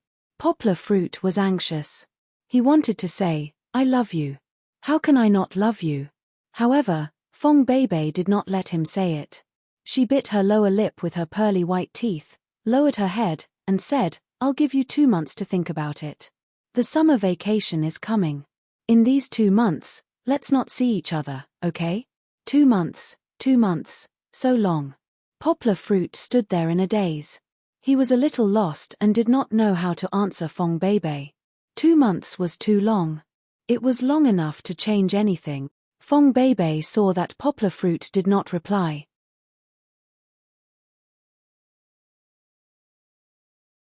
She raised her head and happened to see Poplar Fruit's gloomy eyes. Fong Beibei could not bear it. She suddenly took the initiative to hug Poplar Fruit for the first time. She wrapped her arms tightly around Poplar Fruit's waist and gently leaned her head on his chest. The front of Poplar Fruit's shirt was still dripping with water, but Fong Beibei did not have any scruples. She gently pressed against him and listened to Poplar Fruit's heartbeat. "Silly uncle," Fong Beibei said softly, "don't worry. I won't run away. I'll give you some time to think. Give me some time to think about it, okay?" Poplar Fruit's chin rested on Fong Beibei's head and gently ran his fingers through her wet hair. A faint fragrance entered his nose, like a blooming jasmine flower.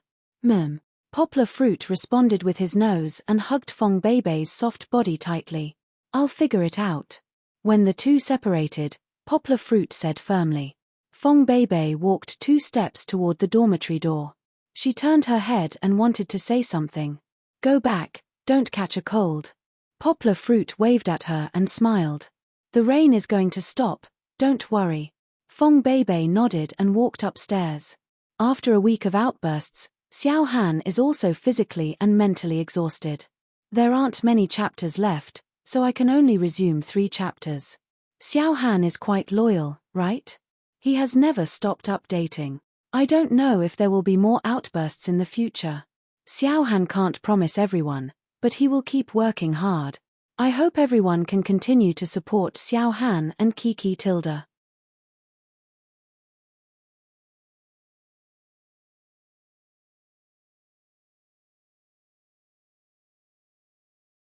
Chapter 383.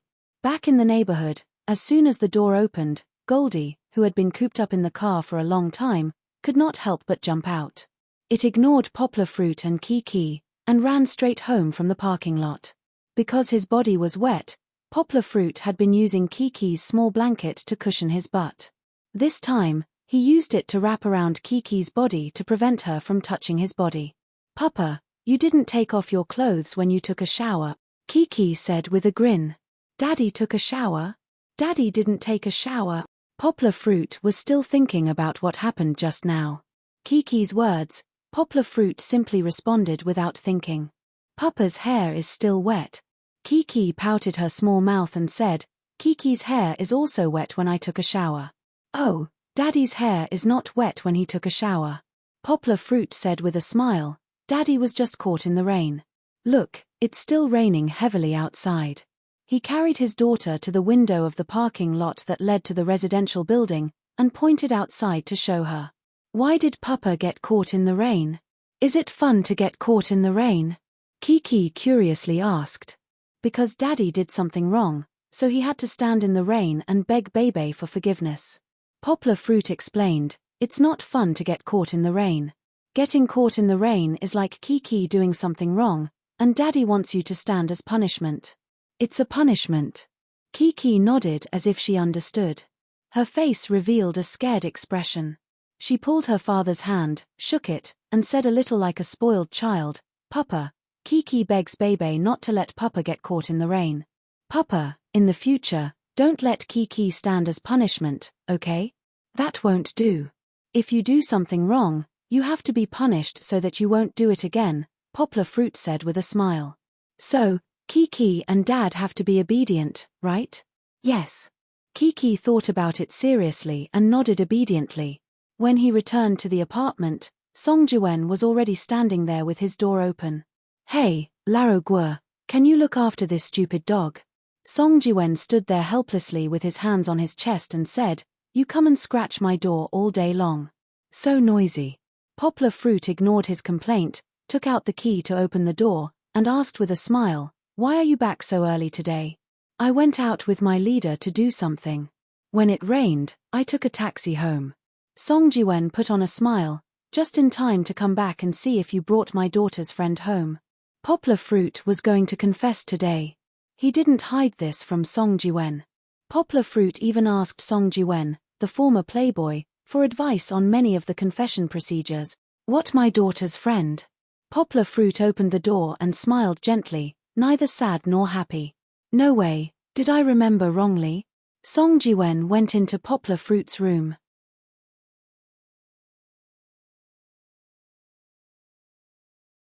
Before he went in, he closed his door. Gold jumped by his feet and excitedly ran home to roll around. It's today. Song Jiwen looked at the time on his phone, raised his head in confusion, and asked, You're so wet. Don't tell me the confession failed. Poplar Fruit put his daughter down, then shook his head and said, It can't be considered a failure. She said she would give us some time. We both need to think about it carefully. What's going on? Song Jiwen's heart was burning with the fire of gossip. He followed Poplar Fruit into the bedroom, walked out, and went to the bathroom, and kept asking. Poplar Fruit held the bathroom door with one hand, turned around, looked at Song Jiwen, and said helplessly, I want to change my clothes. You have to come in too. After that, he slammed the door and shut Song Jiwen outside. Hey, don't keep me in suspense like this. Song Jiwen shouted twice outside the door, but found that there was no effect. Poplar Fruit had already turned on the showerhead and was taking a shower inside. Song Jiwen had to give up. He took a chair and sat in front of the bathroom door, wanting to wait for Poplar Fruit to come out before asking. However, when he heard Kiki talking to herself with a few dolls, Song Jiwen's eyes turned, and he turned his head to Kiki. Kiki, Song Jiwen said with a smile, do you think Uncle Mosquito usually treats you well? Kiki tilted her head and thought for a while, then shook her head and said, no. Song Jiwen was almost choked to death by Kiki's answer. He said resentfully, why not? You see, Uncle Mosquito often buys you a lot of beautiful clothes.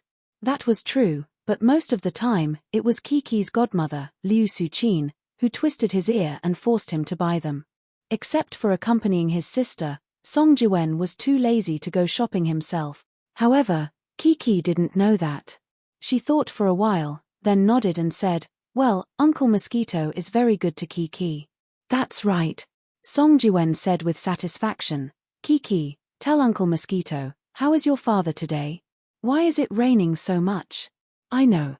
Kiki said happily, because Papa did something wrong. What did your father do wrong? Song Jiwen wanted to get to the bottom of it. Something wrong. Kiki thought for a while and said, Kiki, no, Papa made Bebe angry. Song Jiwen felt that he had dug up a big piece of information.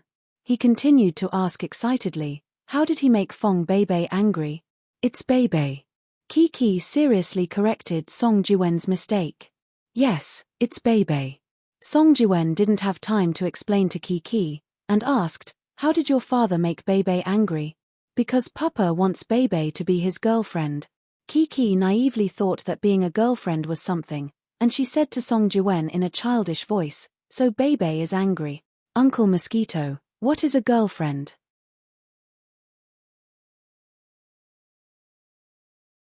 Girlfriend. Song Jiwen suddenly found that he had been led into a ditch by Kiki. Kiki's strange logic and understanding made Song Jiwen even more confused. Well, don't trick Kiki. Kiki, go play. Poplar Fruit's voice sounded. He had already come out, and while wiping his hair, he walked over and said, since you want to know so much, I'll tell you. Poplar Fruit began to tell Song Jiwen about today's confession. Wait. Song Jiwen hadn't finished listening, and interrupted, no way, she said that. 7%. 7%. Song Jiwen couldn't even remember the number after thinking about it. 78, 4%. Yes, Bebe said it. Poplar Fruit replied. I'm going to faint. This Fang Beibei can't be a top student in the mathematics department, right? Song Jiwen said while covering his head. Yes, she's a math major. Poplar Fruit nodded and said. When he was done narrating the entire process, Song Jiwen looked up at the sky, the ceiling. He was speechless. Then, he sighed, I didn't know it could be so torturous. I'm beginning to understand why you like her so much. Both of you are top students, a match made in heaven. Song Jiwen waved his hand in the direction of Poplar Fruit and murmured, You don't have to say anything, just one word, I'm convinced.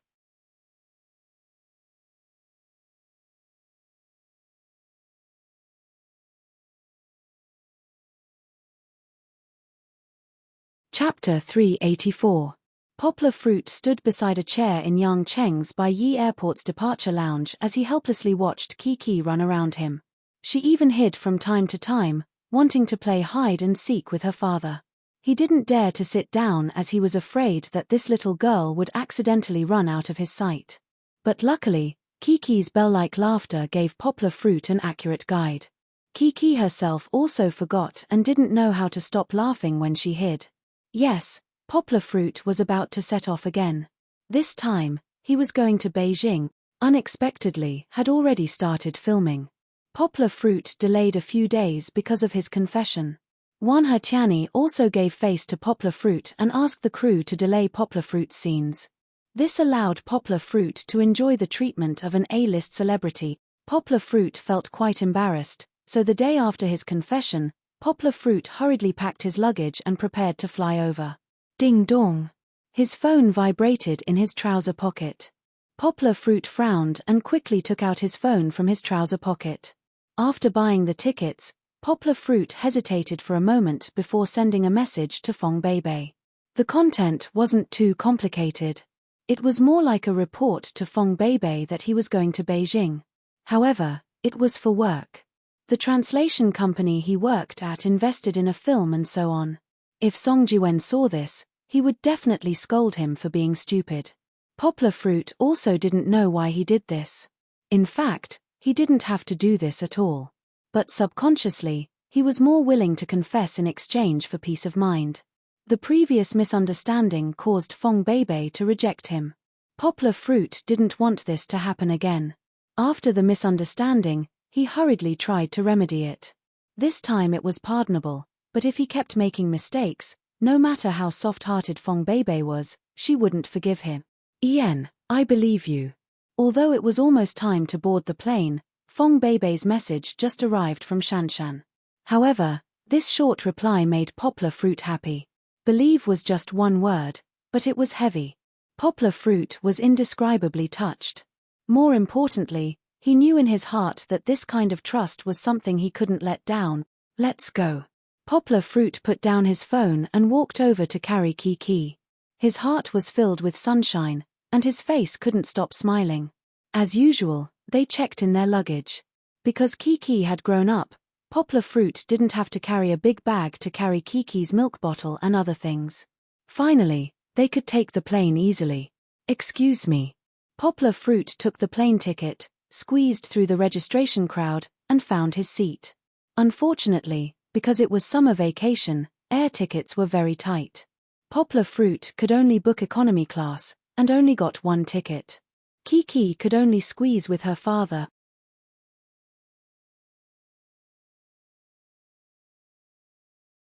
Fortunately, because Poplar Fruit sat near the aisle, compared to the seat near the window, it was still considered spacious. Suddenly, a young woman's voice with a strange accent sounded in Poplar Fruit's ear. You're rich, I'll catch you inside. Can you please shout? Poplar Fruit turned his head and saw that it was a very young girl. Her looks were not bad, and she was not considered pretty, but she belonged to the delicate and pretty type. Poplar Fruit knew that she was not Chinese. Her Mandarin pronunciation was a little floaty, but she looked Asian. He didn't know which country she was from. Judging from her accent, she could be from South Korea or Japan. You're rich. The girl saw that Poplar Fruit was in a daze and didn't move, so she asked again. It was his occupational habit. Poplar Fruit woke up. He quickly stood up with Kiki in his arms and let the girl in. Thank you, the girl said politely after she sat down. Just based on her politeness, Poplar Fruit almost thought that she was a girl from Japan. However, people from Japan seemed to nod when they said thank you. She saw Kiki in Poplar Fruit's arms looking at her curiously and called out happily, "What a rich and cute little girl. Haha, thank you. This is my daughter. Her name is Kiki." Poplar Fruit laughed and introduced her. "Kiki, you're rich. My Chinese name is Li Shishan." Li Shishan happily extended her right hand to Kiki. Kiki didn't quite understand. Poplar Fruit smiled and helped guide her. He held Kiki's little hand and shook it with Li Shishan. Poplar Fruit praised, "You speak Chinese very well. Which country are you from?" Compared to most of the foreigners that Poplar Fruit met, her Mandarin was indeed not bad. Although it wasn't perfect, the grammar in her speech was still very standard. This made Poplar Fruit a little curious. "Really?" Li Shishan asked happily. "I'm from South Korea. I'm studying Chinese at a university in China for an exchange. It's a holiday today, so I'm preparing to go home." "Then you're learning really well." Poplar Fruit gave her a thumbs up. "Which university?" "Higoshiyama University." Poplar Fruit was still wondering if he met an exchange student from the same university. In the end, Li Shishan told him that she was studying at the Guangdong University of Foreign Studies in Guangzhou. That made sense. That place had the most language exchange students. Li Shishan scrutinized Chichi. Suddenly, a long string of Korean words came out of her mouth. She was talking to herself. She was talking to herself. Of course, she would not bother to translate it into awkward Chinese. However, what she didn't know was that the person sitting in front of her was someone who was fluent in more than 10 languages. Not only did Yang Guo hear every word she said, but he also understood what she meant. "Why does this little girl look so familiar? I think I've seen her somewhere before. Where have I seen her before?"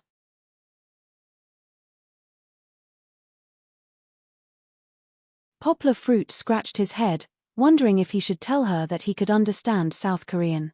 Li Shishan took out her phone from her bag and started looking for it. "Where is it? I think I saw it on some social media app." "Aya!" Li Shishan suddenly screamed in a low voice. She turned around and looked at Poplar Fruit in disbelief. "Aya, aren't you Poplar Fruit Oppa? Smider?" Perhaps it was because she was too excited, but Li Shishan asked in her mother tongue. Poplar Fruit scratched his head, not knowing how she knew him. He could only reply in South Korean, "Yes, I'm Poplar Fruit." Li Shishan blushed. When she heard Poplar Fruit speak South Korean, she understood that Poplar Fruit could speak her country's language, and he could speak it very well. She wanted to apologize and translate for Poplar Fruit in Chinese, but there was no need for that now. That was even better. Li Shishan hadn't been able to speak South Korean for a long time in Yangcheng. She said excitedly, "Poplar Fruit Oppa, you can speak South Korean?"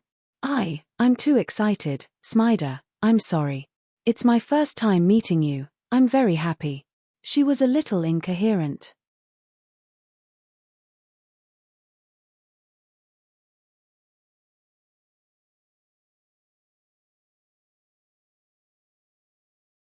Chapter 385.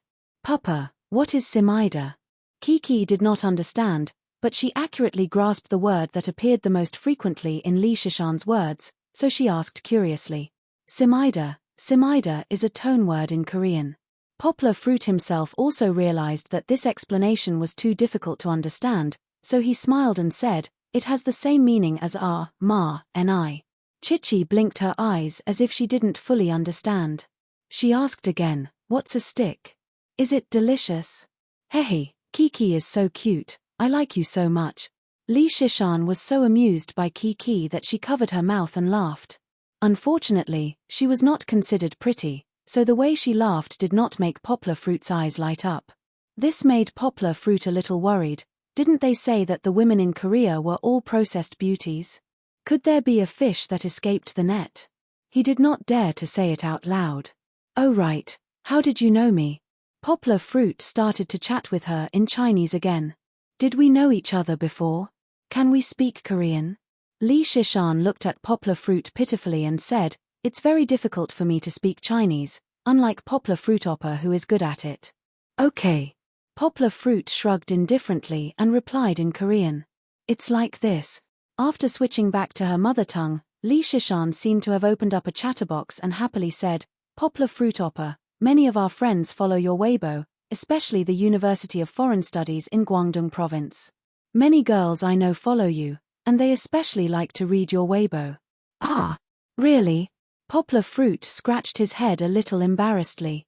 I didn't know that I was so popular. The number of fans on his Weibo was steadily increasing.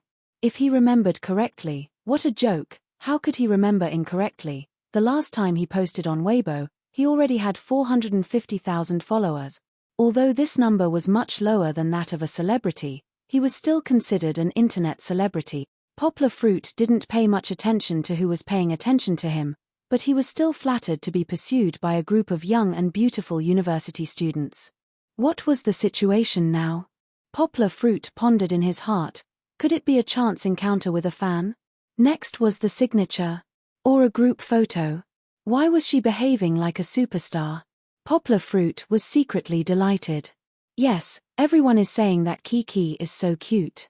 If we can have a child as beautiful and cute as Kiki in the future, how happy would that be? Li Shishan clasped his hands and rested them on his cheeks, making a longing look. Poplar Fruit shook and almost fell down. He looked at Li Shishan with some frustration and helplessness. Li Shishan's attention was not on him at all. He wanted to cry but had no tears. It turned out that he was a fan of Kiki and didn't have any thoughts about him at all. Poplar Fruitopper, can I take a picture with Kiki?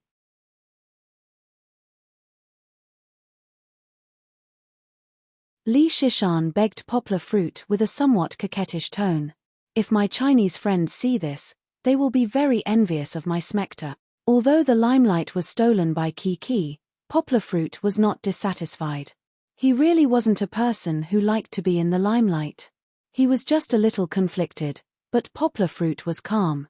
He smiled and said, okay, it's okay. Isn't it just a picture? Give me your phone, I'll take it for you. Before taking the picture, Poplar Fruit first asked Kiki to go over. He pulled Kiki's little hand and asked with a smile, Kiki, the sister next to you wants to hug you. Can you play with sister for a while? Kiki leaned her head on her father's chest and turned to look at the big sister who was speaking in a strange smecta language. She shook her head decisively. Kiki was very principled. She didn't want to be hugged by strangers. Li Shishan's eyes turned. She took out a crystal butterfly hair clip from her bag and waved it in front of Kiki's eyes. She said with a smile, Kiki, you're rich. Take a selfie with sister, and sister will give you this. Isn't that rich? Although it was not real crystal, the texture of the butterfly's wings was clear and lifelike. Poplar Fruit could still guess that the hair clip was expensive for plastic to be so delicate. He quickly refused and said, Miss Li Shishan, this can't be. This gift is too expensive. Li Shishan shook her head and said, it's okay. This is my family's product. I don't need to pay for it. The gift is very small. Poplar Fruitopper, please don't mind. So she was a rich second generation. No wonder she kept saying that she was rich. She was indeed rich. When Chichi saw the beautiful crystal butterfly hair clip, she couldn't help but blink her eyes. She glanced at her father and suddenly opened her arms towards Li Shishan with a smile on her face. Principals couldn't withstand a single blow from a beautiful accessory. Li Shishan happily took Kiki over. She also kindly helped Kiki tidy her hair and put the crystal butterfly hair clip on. Kiki happened to be wearing a white dress today. With the crystal hair clip, she looked like a little princess and was very cute. Wow, Kiki is so beautiful. Li Shishan kissed Kiki. She happily stuffed the phone into Poplar Fruit's hand and urged, Poplar Fruitopper, help me take a picture with our little beauty. No, take a few more pictures. Poplar Fruit also wanted to take a few more pictures. But just when he raised the phone and before he could focus, a stewardess came over and gently reminded Poplar Fruit that the plane was about to take off. She told him to turn off his phone and fasten his seat belt. Poplar Fruit was helpless. He could only take a picture and return the phone to Li Shishan. I'm sorry, The picture wasn't very good. How about we wait for the plane to take a picture? Poplar Fruit said with an apologetic tone. It's okay. Li Shishan glanced at the photo, turned off his phone, and smiled half-jokingly.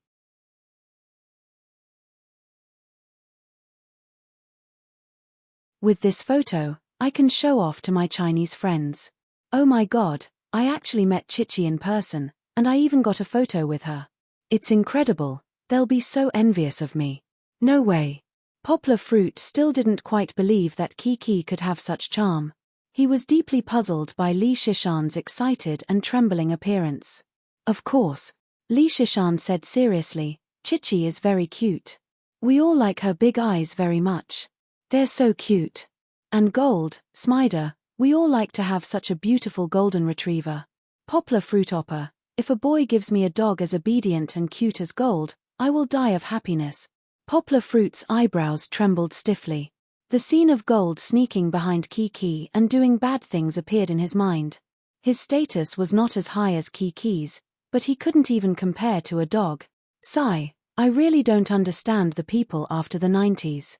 No, it should be that I don't understand the current society. Have we entered the era of appearance? You're tuning in to the Dreamy Chapters YouTube channel. We're so grateful for your support, and don't forget to subscribe to join us on this incredible journey through captivating stories. Your generosity through donations truly makes a world of difference, as it's the primary source of revenue that allows me to expand and enhance this channel for you. Thank you from the bottom of my heart for being a part of this adventure.